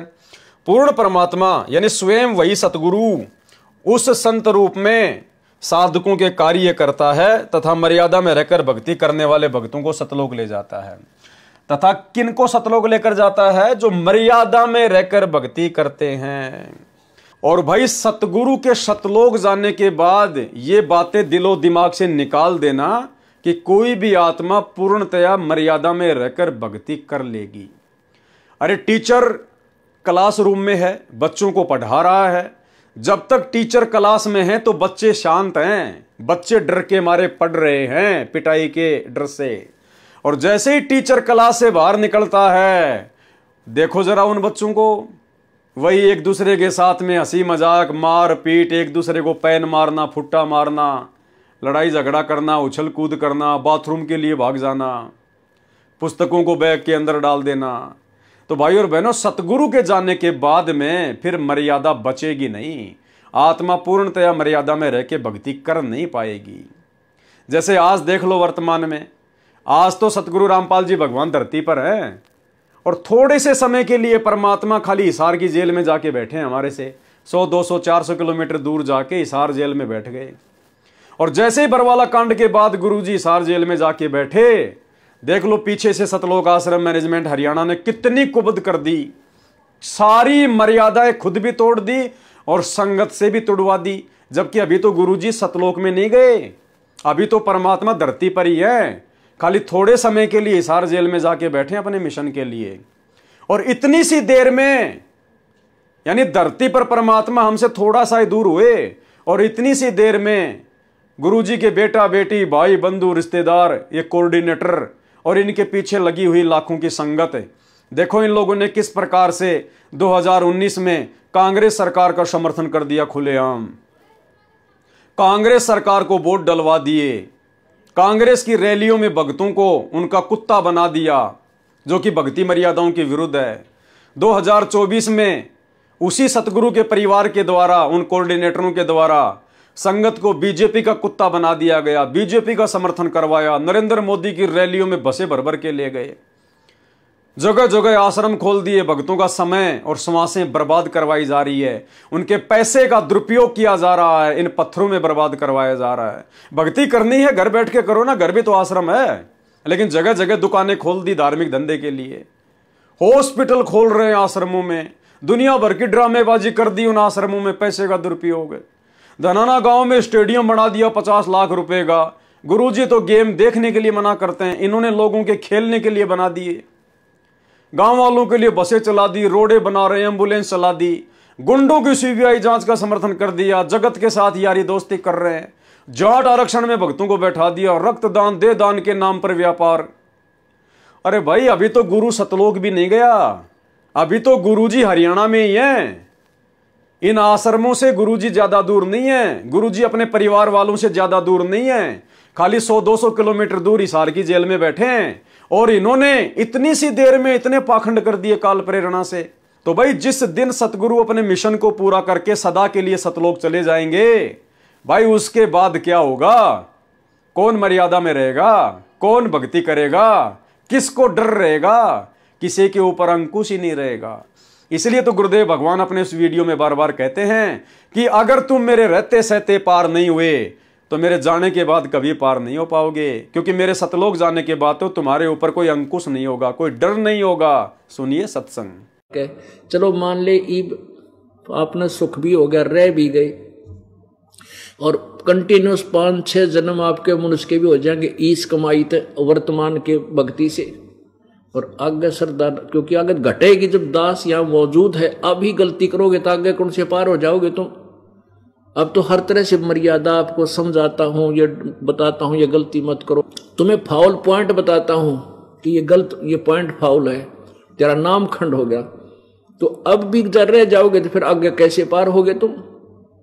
जब ये दास चला जाएगा सतलोक, फिर तुम पर अंकुश नहीं रहेगा, ज्ञान तो रहेगा, लेकिन कुछ ऐसी मर्यादा बन जाएंगी जो पुण्यात्मा बचपन से ही भक्ति अपने बच्चों को रंग में रंग देंगे, वो आने वाले समय में इतना जल्दी नहीं बिगड़ेंगे। और जो वर्तमान में बिगड़ जाएगा तो आगे गलती हुई पड़ी है उस तक। तो इसलिए इस समय को ज्यादा नहीं बढ़ाना आपने।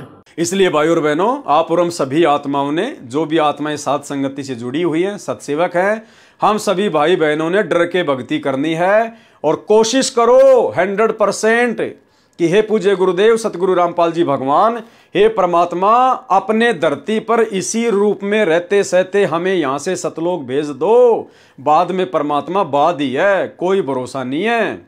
हम जीव ही हैं, 2 कोटि के प्राणी हैं, कोई भरोसा नहीं कब ये काल हमें भ्रमित कर दे, आपकी मर्यादा तोड़ बैठे और परमात्मा फिर वही सदा सदा के लिए कष्ट उठाने को बाध्य हो जाएंगे। तो भाई और बहनों, ये पुस्तकों में बहुत सारी बातें हैं, ये गूढ़ रहस्य हैं, इनको हमने बहुत ही सावधानी से पढ़ना है और अपने जीवन में अमल भी करना है। और हमने बहुत ही, क्योंकि ये बहुत ही सूक्ष्म पॉइंट हैं भाई और बहनों, हमने इन चीज़ों को हल्के में लेके नहीं चलना है।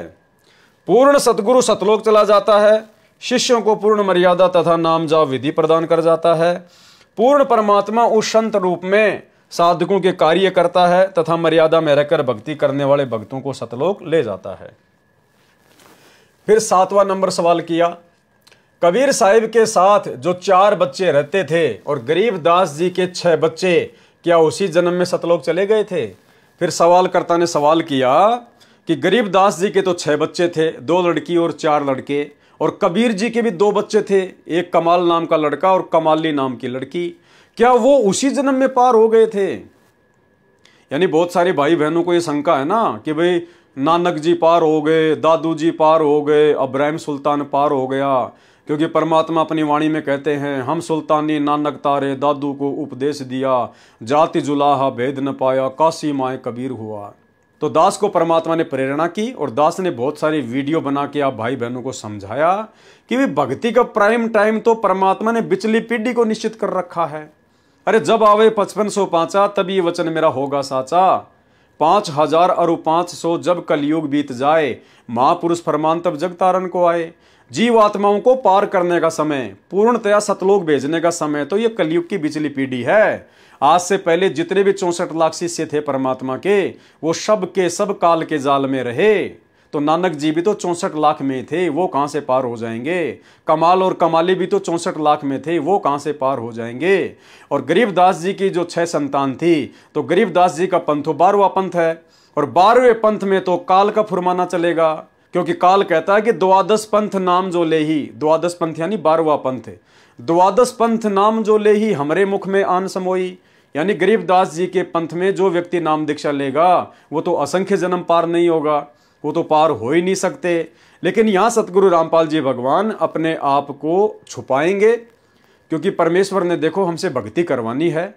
और जब हम शुरुआत में परमात्मा के सत्संग सुनते हैं तो परमात्मा तो छोटे बच्चे से लेकर और जिसको सार नाम तक मिल गया उन सब के लिए सत्संग करते हैं।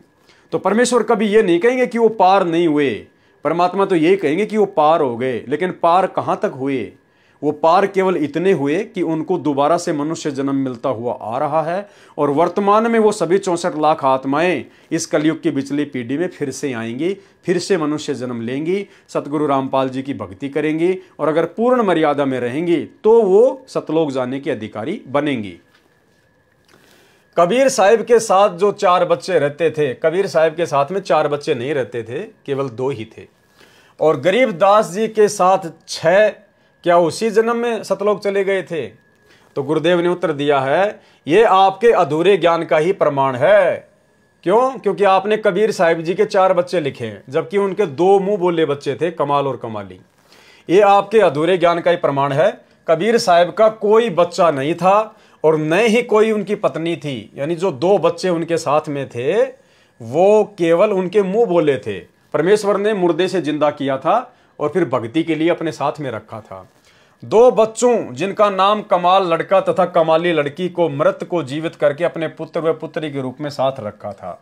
अब परमात्मा ने यह जवाब नहीं दिया जो उसने पूछा, क्या उसी जन्म में सतलोक चले गए थे? यानी कबीर जी के साथ में जो कमाल और कमाली थे और गरीबदास जी के 6 बच्चे थे, क्या उसी जन्म में सतलोक चले गए थे? तो इसका जवाब गुरुदेव भगवान ने इस उत्तर में कहीं नहीं दिया, ये आप और हमारी कॉमन सेंस के ऊपर छोड़ दिया परमात्मा ने। यानी उनमें से कोई भी पूर्णतया मोक्ष प्राप्त नहीं हुआ। कमाल तो गुरुद्रोही हो गया था, गुरुद्रोही तो योगों योगों तक नरक में जाता है, और बाकी जो आत्माएं थी, जो कमाली थी और जो गरीबदास जी के 6 बच्चे से जो भक्ति पर लगे हुए थे, उनको परमात्मा अवश्य वर्तमान में मौका देगा, मनुष्य जन्म देगा। अगर भक्ति करेंगे, मर्यादा में रहेंगे तो पार होंगे। और साथ में परमात्मा ने गरीबदास जी के विषय में एक सत्संग में बताया कि उनके 2 परम शिष्य थे, संतोष दास और बनखंडी दास, उनके परम शिष्य थे।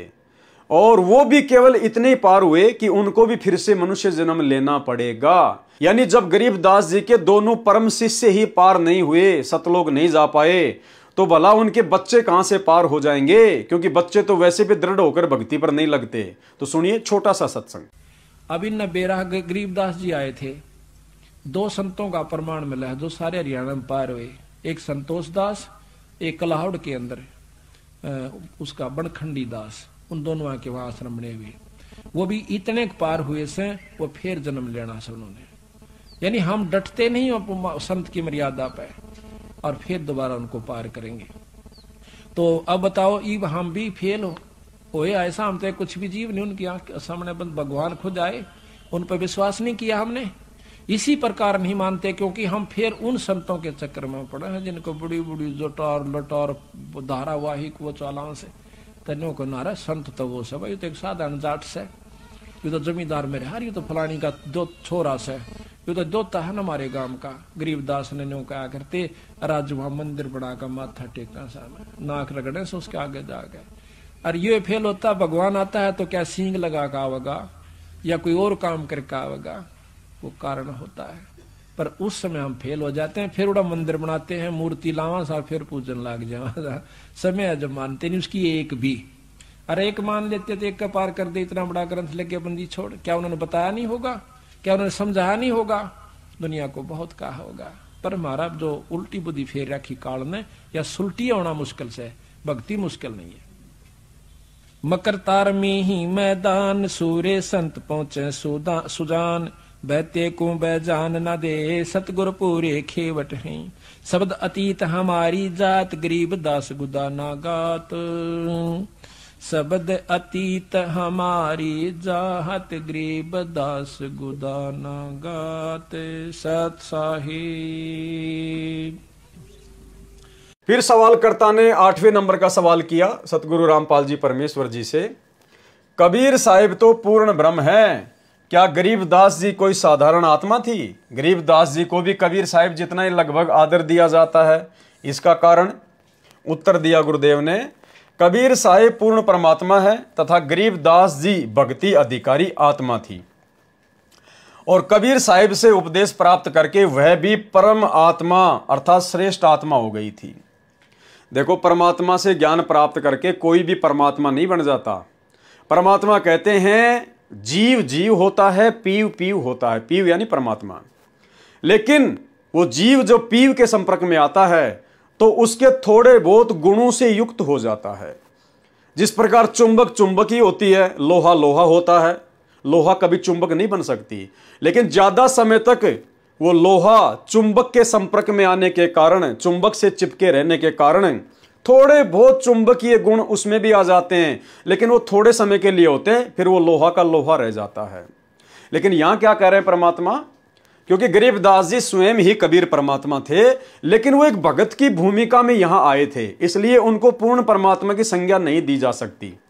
जिस प्रकार काशी में कबीर जी पूर्ण परमात्मा के रूप में प्रकट थे, और जो केशव बंजारे के रूप में आए थे वो भी कबीर परमात्मा ही थे, लेकिन केशव बंजारा को परमात्मा की संज्ञा नहीं दी जा सकती, क्योंकि उनका रोल अलग था और कबीर जी का रोल अलग था। लेकिन यह संकेत कर दिया गुरुदेव भगवान ने, तथा गरीबदास जी भक्ति अधिकारी आत्मा थी और कबीर साहिब से उपदेश प्राप्त करके वह भी परम आत्मा हो गई। परम आत्मा का मतलब होता है परमात्मा, एक होती है आत्मा, एक होता है परमात्मा। तो भाई भगवान के संपर्क में आके कोई भी जीवात्मा परमात्मा नहीं बन सकती। ऐसे तो फिर सारे परमात्मा बन जाएंगे, फिर तो बहुत सारे भगवान हो जाएंगे, असंख्य फिर तो परमात्मा हो जाएंगे। तो यहां गुरुदेव ने संकेत किया है, समझदार को संकेत ही काफी है कि वह भी परम आत्मा हो गई, श्रेष्ठ आत्मा हो गई। अर्थात गरीबदास जी स्वयं ही कबीर परमात्मा थे, वो केवल एक भगत का रोल कर रहे थे। जिन्होंने पूर्ण परमात्मा कबीर साहिब की महिमा का एक सदग्रंथ साहिब रचा और जिसके आधार पर अब ये अनमोल सत्य ज्ञान हमें प्राप्त हुआ, इसलिए गरीबदास जी आदरणीय हैं। गरीबदास जी भले कबीर परमात्मा थे, लेकिन वो आप और हमारे लिए आदरणीय हैं, पूजनीय नहीं हैं। तथा कबीर साहिब पूजनीय हैं। पूजनीय कौन है? कबीर साहिब। कौन कबीर साहिब? वो कबीर परमात्मा जो आज सतगुरु रामपाल जी के रूप में धरती पर प्रकट हैं, जिनका वैदिक नाम है कबीर परमात्मा। पूजनीय केवल हमारे लिए कबीर परमात्मा है, यानी वक्त गुरु ही पूजनीय होता है, क्योंकि वक्त गुरु कबीर पंथ में स्वयं कबीर परमात्मा ही होता है। बाकी चाहे गरीबदास जी हो, चाहे नानक जी हो, चाहे दादू जी हो, ये सब हमारे लिए आदरणीय हैं, पूजनीय नहीं है। इसलिए हम इनको दंडवत प्रणाम भी नहीं कर सकते। हम किसी भी आदरणीय को दंडवत प्रणाम नहीं कर सकते। जैसे हम भक्तों के लिए हमारे माता पिता भी आदरणीय हैं, लेकिन पूजनीय नहीं है, इसलिए हम उनको दंडवत प्रणाम नहीं कर सकते। दंडवत प्रणाम केवल पूजनीय को किया जाता है। तो वर्तमान में एकमात्र पूजनीय हम भक्तों के लिए कबीर परमात्मा सतगुरु रामपाल जी भगवान है। इसीलिए हम सभी सत्सेवक भाई बहनों ने अपने अपने घरों से वो दाढ़ी मूंछ वाली कबीर जी की नकली फोटो को अपने घर से निकाल दिया, क्योंकि फोटो नकली है, नाम नकली नहीं है परमात्मा का। नाम तो कबीर है और कबीर आज धरती पर आ गया, लेकिन जो फोटो हमें दिखाई जाती थी कबीर जी की दाढ़ी मूंछ वाली, वो नकली है। तो उस फोटो को हमने दंडवत प्रणाम नहीं करना है, फोटो की पूजा नहीं करनी है। ना ही हमने गरीबदास जी की फोटो रखनी है, ना उनको दंडवत प्रणाम करना है। ना ही हमने अपने घर पर या दरबार में अपने दादा गुरु जी की फोटो रखनी है, ना उनको दंडवत प्रणाम करना है। और ना ही हमने पंडित चिदानंद जी की, जो कि हमारे परदादा गुरु कहे जाते हैं, ना हमने उनकी कोई फोटो अपने घर पर रखनी है, ना हमने उनको दंडवत प्रणाम करना है। इसलिए हम सत्सेवक भाई बहन केवल अपने घरों पर, अपने दरबार में अपने पूज्य गुरुदेव सतगुरु रामपाल जी परमात्मा, जो कि असली कबीर है, इन्हीं का एकमात्र फोटो रखते हैं, इन्हीं को भोग लगाते हैं और इन्हीं से हम हर प्रकार की इच्छा जाहिर करते हैं। गरीबदास जी की वाणी है कि गरीब अनंत कोटि ब्रह्मा बहे, अनंत कोटि भय ईस, कबीर साहिब तेरी बंदगी से जीव हो जावे जगदीश। कबीर साहिब तेरी बंदगी से जीव हो जावे जगदीश का मतलब है कि यहां का जो जगदीश है काल भगवान, इसकी इतनी शक्ति युक्त तो कबीर परमात्मा सतगुरु रामपाल जी भगवान की भक्ति करने से एक आत्मा हो जाती है, एक जीव हो जाता है जगदीश। सवाल 9, काल भगवान के 21 ब्रह्मांडों का नाश होने पर सारी आत्माएं परब्रह्म के लोक में रहती हैं। यानी जब काल भगवान के 21 ब्रह्मांडों का नाश होता है, महाप्रलय होती है, तब वो कबीर परमात्मा क्या करता है, जितनी भी आत्माएं 21 ब्रह्मांड में होती हैं उन सबको बीज रूप में और इस काल को और दुर्गा को अक्षर पुरुष के लोक में रख दिया जाता है। फिर दोबारा से परमात्मा 21 ब्रह्मांडों की रचना करता है, फिर उन सभी जीव आत्माओं को दोबारा से 21 ब्रह्मांड में उसी प्रकार से जैसे नए सिरे से काल ने 21 ब्रह्मांडों की शुरुआत की थी, काल और दुर्गा, फिर ब्रह्मा विष्णु महेश की उत्पत्ति, फिर ब्रह्मा जी के द्वारा अपने शब्द शक्ति से आत्माओं की उत्पत्ति, फिर बाकी आत्माओं की उत्पत्ति, फिर ऐसे इस प्रकार से सृष्टि चलती है। तो सवालकर्ता क्या कह रहा है, काल भगवान के 21 ब्रह्मांडों का नाश होने पर सारी आत्माएं परब्रह्म के लोक में रहती हैं, यानी अक्षर पुरुष के लोक में रहती हैं। परब्रह्म के लोक में सुख कितना है, कितने समय तक आत्माएं वहां रहती हैं, और यदि पुनः काल भगवान का जन्म होने पर भी आत्माएं परब्रह्म के लोक में रहना चाहें तो क्या रह सकती है? क्या काल भगवान को अपने जन्म याद हैं कि उससे कितने जन्म हो चुके हैं और वो कितने जन्मों तक 21 ब्रह्मांडों के मालिक रहेंगे और उसके बाद फिर हमारी तरह ही सतलोक में चले जाएंगे? जब काल भगवान की मृत्यु होती है और इसी प्रकार परब्रह्म की मृत्यु होती है तो क्या वो भी मृत्यु का कष्ट भोगते हैं? या जैसे मृत्यु लोक के प्राणी अपने जीवन में दुख भोगते हैं, इसी तरह ब्रह्म और परब्रह्म भी अपने अपने जीवन में दुख भोगते हैं। अक्षर पुरुष कितने जन्मों तक जिएगा? क्या अक्षर पुरुष की सृष्टि में सुख है? इसी प्रकार कबीर पिता के सहज आदि पुत्रों ने यदि किसी सृष्टि की रचना की वहां पर तो क्या वहां सुख है? क्या कबीर पिता के सहज आदि पुत्रों का भी कभी नाश होता है? यानी इन्होंने काफी कुछ सवाल किए हैं। तो उत्तर दिया गुरुदेव भगवान ने, जो आत्माएं काल के 21 ब्रह्मांड में रहती है वे काल के ही साथ वापस काल लोक में आएंगी। जब दोबारा से परमात्मा काल के 21 ब्रह्मांडों में सृष्टि की रचना करेगा तो अक्षर पुरुष के लोक से काल के साथ वो सभी आत्माएं जो पहले काल के 21 ब्रह्मांड में थी वो काल के साथ ही वापस आ जाती हैं। रही बात सुख और दुख की, जैसे राजा और प्रजा में सुख दुख का अंतर होता है ऐसे ही ब्रह्म और परब्रह्म अपने अपने लोकों के राजा हैं। जैसे हम प्रजा हैं और भारत का प्रधानमंत्री राजा है तो प्रजा और राजा को कितना सुख दुख होता है, उसी प्रकार से ब्रह्म और ब्रह्म के अधीन जितने प्राणी हैं उनको और परब्रह्म यानी अक्षर पुरुष और उसके अधीन जितनी आत्माएं हैं उनको वैसा ही सुख और दुख समझना चाहिए। जो आत्माएं काल के 21 ब्रह्मांडों में रहती हैं वे काल के ही साथ वापस काल लोक में आ जाएंगी। जैसे राजा और प्रजा में सुख दुख का अंतर होता है ऐसे ही ब्रह्म और परब्रह्म अपने अपने लोकों के राजा हैं। यानी जैसे आम प्राणी को बेचारे को रोजी रोटी की समस्या होती है, कपड़े लत्ते की समस्या होती है, बच्चों को पढ़ाने की समस्या होती है और राजा को इस प्रकार की कोई समस्या नहीं होती है क्योंकि राजा के पास में धन होता है, ठाट बाट होती हैं। लेकिन राजा को दूसरे प्रकार की टेंशन होती है, उसको अपना कोई एमएलए टूट गया, कोई विधायक टूट गया, अब की बार चुनाव आ रहे हैं, पता नहीं जीतूंगा नहीं जीतूंगा, वहां पर बाढ़ आ गई, वहां पर किसी ने जो है आंदोलन कर दिया। तो राजा हमेशा अपनी गद्दी को अपने पद को लेकर चिंतित रहता है, टेंशन में रहता है। बाकी उसको खाने पीने की टेंशन नहीं, आम आदमी को खाने पीने की टेंशन रहती है। तो इसी प्रकार दुखी यहां पर ये ब्रह्म भी है और परब्रह्म भी है। दुखों में अंतर है।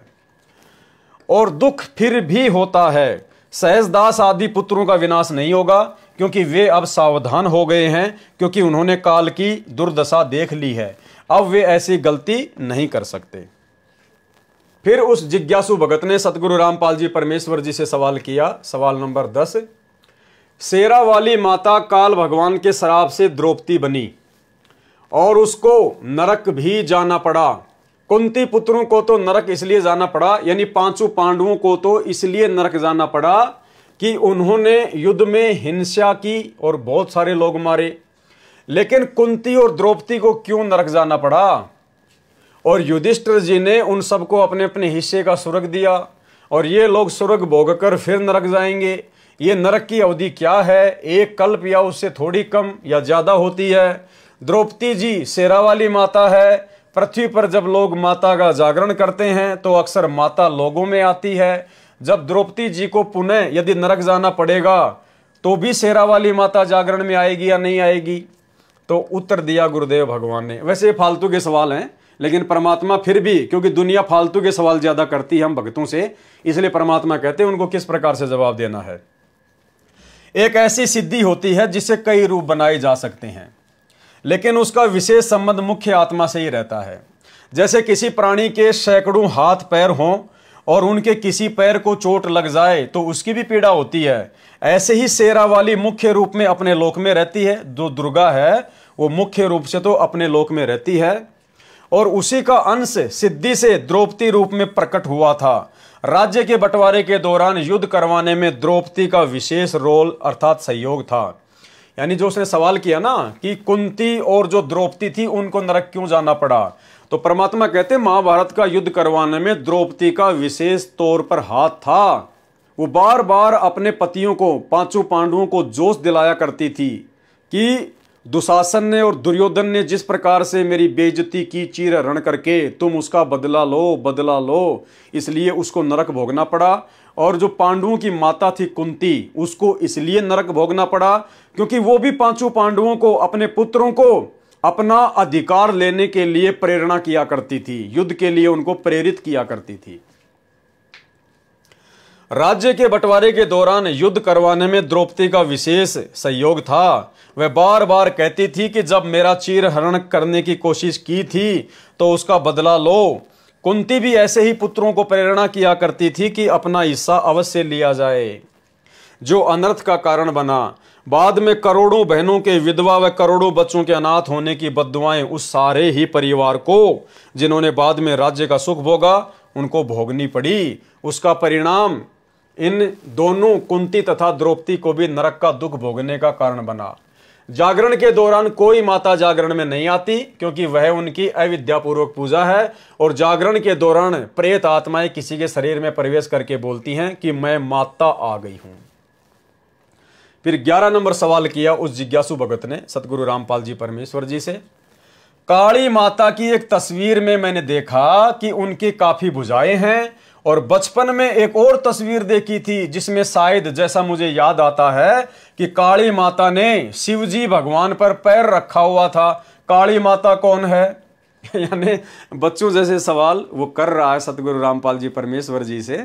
अब आप और हमें तो ये बच्चों जैसे सवाल लगेंगे क्योंकि परमेश्वर ने हमें तत्व ज्ञान की ऊंचाइयों पर बैठा दिया है, लेकिन फिर भी परमात्मा, क्योंकि सभी मालिक की आत्मा है और वो जिज्ञासु भगत था, इसलिए परमात्मा उसका समाधान कर रहे हैं। ये काली माता भी इसी शेरा वाली का अंश है। जो काली माता है, जो नवरात्रि किए जाते हैं ना कि दुर्गा के 9 रूपों की पूजा की जाती है, तो परमात्मा कहते हैं ये सब उसी की आत्माएं हैं, उसी का अंश है, दुर्गा का ही अंश है, वो दुर्गा नहीं है।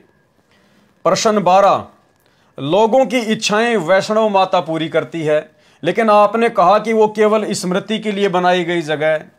सवालकर्ता कह रहा है कि बहुत सारे लोगों की इच्छा तो वैष्णो माता के धाम पर लोग जाते हैं, तो वैष्णो माता लोगों की इच्छाएं पूरी करती है, और आप कह रहे हो कि वो तो खाली एक यादगार बनी हुई है, वो कोई इच्छा विच्छा पूरी नहीं करती है। तो गुरुदेव क्या कह रहे हैं?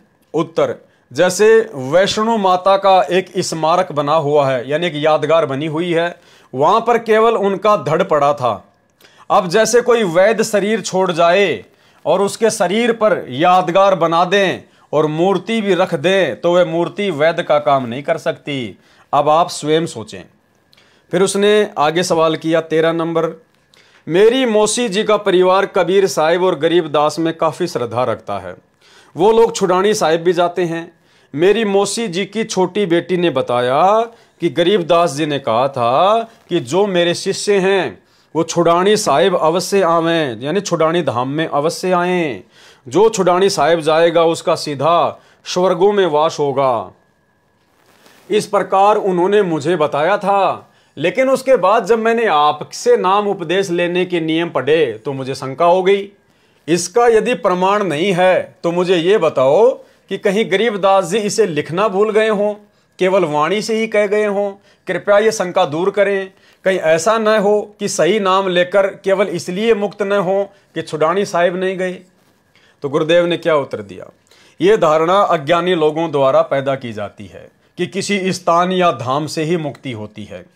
ऐसा ही काशी में उन स्वार्थी संतों, गुरुओं, महंतों ने गलत धारणा पैदा कर रखी थी कि जो काशी में मरता है वह स्वर्ग जाता है और जो मगर में मरता है वो गधा बनता है।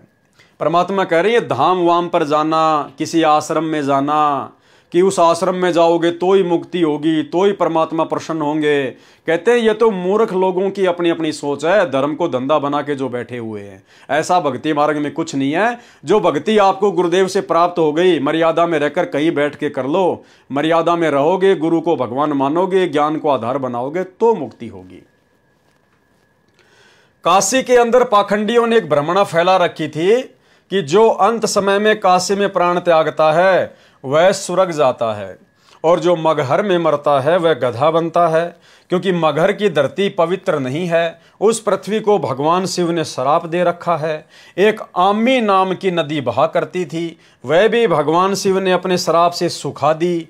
सभी अपने अपने बुजुर्ग लोगों को लेकर काशी में अपने अपने पुरोहितों यानी पंडितों के घर छोड़ने लगे कि इनका अंत समय आ रहा है, पिताजी को अब कुछ समय हम यहाँ पर रखेंगे। पाखंडियों ने प्रत्येक व्यक्ति की फीस कुछ रुपए प्रति महीना रख दी। वह धन भी पहले जमा कराते, उन पंडों का भी पेट भरते और अपने माता पिता को भी वहां रखते और फिर वे वहां पर मर जाते। कुछ समय के बाद वहां पर भीड़ होने लगी, यानी उन बुजुर्गों की फिर जो है वो काशी में भीड़ होने लग गई। इतनी भीड़ होने लगी कि कहीं स्थान नहीं रहा। इतने बूढ़ों की व्यवस्था कैसे हो।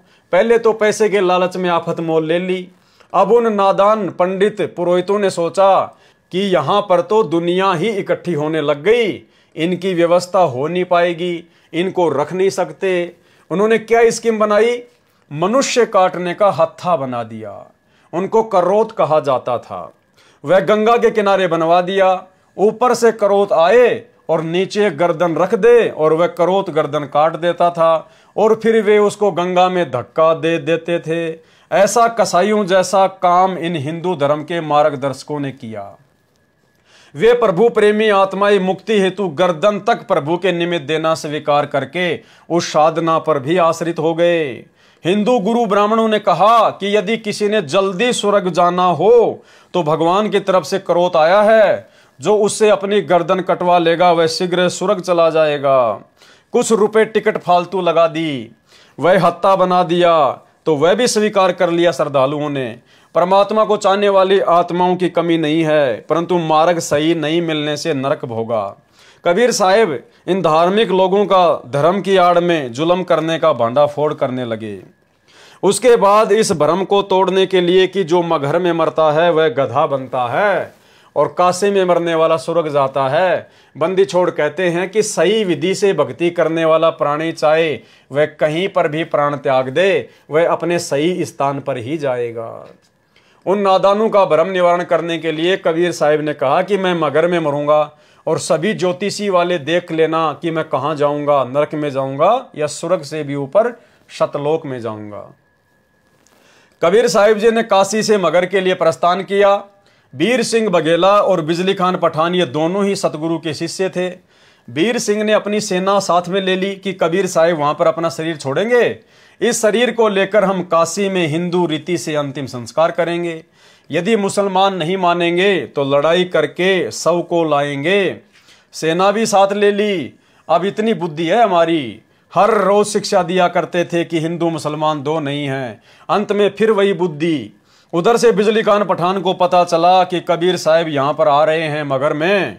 बिजली खान पठान ने सतगुरु तथा सर्व आने वाले भक्तों तथा दर्शकों की खाने तथा पीने की सारी व्यवस्था की और कहा कि सेना तुम भी तैयार कर लो, हम अपने पीर कबीर साहब का यहाँ पर मुसलमान विधि से अंतिम संस्कार करेंगे।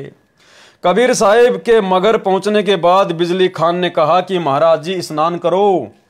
कबीर साहब ने कहा कि बहते पानी में स्नान करूंगा। बिजली खान ने कहा कि सतगुरुदेव यहाँ पर साथ में एक आमी नदी है, वह भगवान शिव के शराब से सूखी पड़ी है, उसमें पानी नहीं है। जैसी व्यवस्था दास से हो पाई है पानी का प्रबंध करवाया है, लेकिन संगत बहुत ज्यादा आ गई है, नहाने की तो बात नहीं बन पाएगी। संगत की नहाने की तो बात नहीं बन पाएगी। पीने का पानी पर्याप्त मात्रा में बाहर से मंगवा रखा है।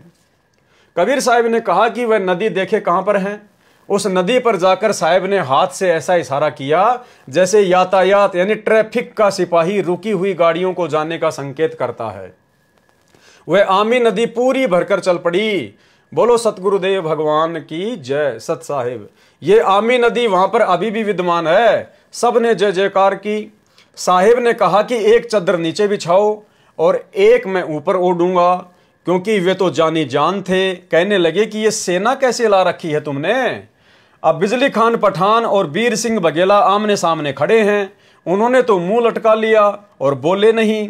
वे दूसरे हिंदू और मुसलमान बिना नाम वाले बोले कि जी हम आपका अंतिम संस्कार अपनी विधि से करेंगे। दूसरे कहते हैं कि हम अपनी विधि से करेंगे। चढ़ा ली बाहें, उठा लिए हथियार तथा कहने लगे कि आ जाओ। कबीर साहिब ने कहा कि नादानो, क्या मैंने यही शिक्षा दी थी 120 वर्ष तक? इस मिट्टी का तुम क्या करोगे? चाहे फूंक दो या गाड़ दो, इससे क्या मिलेगा? तुमने क्या शिक्षा ली मेरे से? सुन लो, यदि झगड़ा कर लिया तो मेरे से बुरा नहीं होगा। वे जानते थे कि ये कबीर साहिब परम शक्ति युक्त है, यदि कुछ कह दिया तो बात बिगड़ जाएगी। शांत हो गए, पर मन में यही था कि शरीर छोड़ने दो, हमने तो वही करना है। वे तो जानी जान थे। कौन? कबीर परमात्मा। उस दिन गृह युद्ध शुरू हो जाता, सत्यानाश हो जाता। कबीर साहिब अपनी कृपया न बख्शते तो कबीर साहिब ने कहा कि एक काम कर लेना, तुम मेरे शरीर को आधा आधा काट लेना, परंतु लड़ना मत। ये मेरा अंतिम आदेश सुन लो और सुनो, इसमें जो वस्तु मिले उसको आधा आधा कर लेना। महीना माघ शुक्ल पक्ष तिथि एकादशी विक्रमी संवत 1575 1575 सन 1518 को कबीर साहिब ने एक चद्दर नीचे बिछाई और एक ऊपर ओढ़ ली। कुछ फूल कबीर साहिब के नीचे वाली चद्दर पर 2-2 इंच मोटाई में बिछा दिए। थोड़ी सी देर में आकाशवाणी हुई कि मैं तो जा रहा हूं सतलोक में, स्वर्ग से भी ऊपर। देख लो चद्दर उठाकर, इसमें कोई शव नहीं है। जो वस्तु है वे आधी आधी बांट लेना, परंतु लड़ना नहीं। जब चद्दर उठाई तो सुगंधित फूलों का ढेर शव के समान ऊंचा मिला। वीर देव सिंह बघेला और बिजली खान पठान एक दूसरे के सीने से लगकर ऐसे रोने लगे जैसे कि बच्चों की मां मर जाती है। फिर तो वहां पर रोना धोना शुरू हो गया। हिंदू और मुसलमानों का प्यार सदा के लिए अटूट बन गया। एक दूसरे को सीने से लगाकर हिंदू और मुसलमान रो रहे हैं। कहने लगे कि हम समझे नहीं, ये तो वास्तव में अल्लाह आए हुए थे। भाइयों और बहनों, देखो आज कितनी बड़ी दया बख्श दी कबीर परमात्मा सतगुरु रामपाल जी भगवान ने। अगर आज सतगुरु रामपाल जी भगवान अपने तत्व ज्ञान की विशेष रजा, विशेष दया, साध संगति से जोड़कर हम सत्सेवकों के ऊपर ना बगसते, तो भाइयों और बहनों संगत में 2 भाग तो हो ही चुके हैं। संत रामपाल जी की संगत में 2 पार्ट तो हो ही चुके हैं, एक तो साध संगति और एक सतलोक आश्रम मैनेजमेंट हरियाणा। और इन लोगों ने हमारे साथ में लड़ाई झगड़ा करने में, मारपीट करने में, साध संगतियों में आकर उपद्रव मचाने में, पुलिस प्रशासन को लेकर भक्तों के साथ मारपीट करने में, मुकदमेबाजी करने में, गाली गलौज करने में, धक्का मुक्की करने में, गुरुदेव के परिवार वालों ने, इन कोऑर्डिनेटरों ने और इनके पीछे लगी हुई नादान संगत ने कोई कमी नहीं छोड़ी, कोई कसर नहीं छोड़ी। लेकिन हम भगत भाई बहनों ने सतगुरु के आशीर्वाद से हमेशा शांति का परिचय दिया। हम भाई बहनों ने हमेशा हाथ जोड़े, हमने उनकी गालियां खाई, हमने उनकी मार पिटाई खाई, हमने उनके झूठे मुकदमे झेले, हम लोग जेल गए, लेकिन हमने ना उनको गाली दी, ना धक्का मुक्की की, ना हमने उनके साथ में कभी कोई मार पिटाई की, हमने तो सोचा भी नहीं। तो भाई और बहनों, यदि आज इस कलयुग की बिचली पीढ़ी में सतगुरु रामपाल जी भगवान का विशेष VIP आशीर्वाद, विशेष सद्बुद्धि यदि साध संगति से जुड़ी हुई आत्माओं के ऊपर ना होती, तो भाई और बहनों आज ये गृह युद्ध छिड़ जाता, गृह युद्ध। क्योंकि साध संगति में भी आत्माओं की कोई कमी नहीं है, क्योंकि साध संगति में बहती हुई नदी की तरह सतलोक आश्रमों से टूट टूट कर आत्माएं आने लग गई थी। ये देखते हुए डर कर इन सतलोक आश्रम वालों ने फिर साध संगतियों में आकर लड़ाई झगड़े करना शुरू कर दिया, मार पिटाई करनी शुरू कर दी। लेकिन हम लोगों ने अपने गुरुदेव के ज्ञान को आधार बनाकर फिर जगह जगह साध संगतियां करना बंद कर दी और परमेश्वर के आशीर्वाद से लाइव आने लग गए, लाइव साध संगतियां शुरू कर दी। अगर भाई और बहनों हम भी अगर इनकी तरह से अगर जानवर बन जाते, गुरुदेव के बेटा बेटी भाई बंधु रिश्तेदार इन कोऑर्डिनेटर और इनके पीछे लगी हुई 90% नादान संगत की तरह यदि हम सत्सेवक भी जानवर बन जाते, ईंट का जवाब पत्थर से देते, तो भाई और बहनों गृह युद्ध छिड़ जाता, हजारों भक्तों की अकाल मृत्यु हो जाती, लड़ झगड़ के मर कट के अब तक। तो ये गुरुदेव भगवान ने आप और हमारे ऊपर विशेष रजा बख्शी, जो रजा ना तो सतलोक आश्रम वालों के ऊपर है और जो रजा 650 साल पहले ना वीर सिंह बघेल के ऊपर थी और ना बिजली खान पठान के ऊपर थी। दोनों आपस में मरने मारने को तैयार थे। कहने लगे कि हम समझे नहीं, ये तो वास्तव में अल्लाह आए हुए थे और ऊपर आकाश में प्रकाश का गोला जा रहा था। तो वहां मगर में दोनों धर्मों हिंदुओं तथा मुसलमानों ने एक एक चद्दर तथा आधे आधे सुगंधित फूल लेकर 100 फुट के अंतर पर एक एक यादगार भिन्न भिन्न बनाई, जो आज भी विद्यमान है। तथा कुछ फूल लाकर काशी में जहां कबीर साहिब एक चबूतरे पर बैठकर सत्संग किया करते थे, वहां काशी चौरा नाम से यादगार बनाई। अब वहां पर बहुत बड़ा आश्रम बना हुआ है। मगर में दोनों यादगारों के बीच में एक सांझला द्वार भी है, यानी गेट भी है। आपस में कोई भेदभाव नहीं है। हिंदू और मुसलमान ऐसे रहते हैं जैसे माँ जाए भाई बहन रहा करते हैं। उनसे हमने बात की थी, यानी गुरुदेव भगवान कहते हैं जब मैं कुछ अपने भक्तों को लेकर वहां गया था, उनको दिखाने के लिए, भक्तों को विश्वास दिलाने के लिए, तो ये सब कुछ देखकर फिर हमने उनसे कुछ बात भी की थी। तो उन्होंने कहा कि हमारी आज तक धर्म के नाम पर कोई लड़ाई नहीं हुई। वैसे कहा सुनी तो घर के घर में हो ही जाती है, फिर भी हमारी आपस में धर्म के नाम पर लड़ाई नहीं होती। बिजली खान पठान ने दोनों यादगारों के नाम 500 बीघा जमीन दी, जिसमें हिंदू तथा मुसलमान अपने अपने प्रबंधक कमेटी बनाकर व्यवस्थित किए हैं। ये दास संत रामपाल दास सैकड़ों सेवकों सहित 3 बार इस ऐतिहासिक धार्मिक स्थल को देखकर आ चुका है। वहां जाकर ऐसा लगता है जैसे हमने सच्चाई का खजाना प्राप्त हो गया हो। बोलो सतगुरुदेव जी की जय सत्य साहेब। तो भाई और बहनों, आज का ये लाइव वीडियो जो कि पवित्र पुस्तक भक्ति और भगवान के ऊपर चल रहा है, आज के इस वीडियो में केवल हम इतना ही रखेंगे और कल परमेश्वर की दया से कुछ 10-15 शंकाएं उस भगत की ओर हैं जिसने सतगुरु रामपाल जी परमेश्वर जी से प्रसन्न किए थे और गुरुदेव भगवान ने उनके उत्तर दिए थे। तो कल रात्रि 9 बजे सभी भाई बहन लाइव जुड़िए और आगे की वीडियो में क्या सवाल हैं, किस प्रकार से गुरुदेव भगवान ने उनका जवाब दिया है, उसके ऊपर हम कल 15वें नंबर के वीडियो में बहुत कुछ जानेंगे, समझेंगे, सीखेंगे। तब तक गुरुदेव भगवान हम सभी को इजाज़त दे, आशीर्वाद दे। बंदी छोड़ सतगुरु रामपाल जी भगवान की जय हो। बंदी छोड़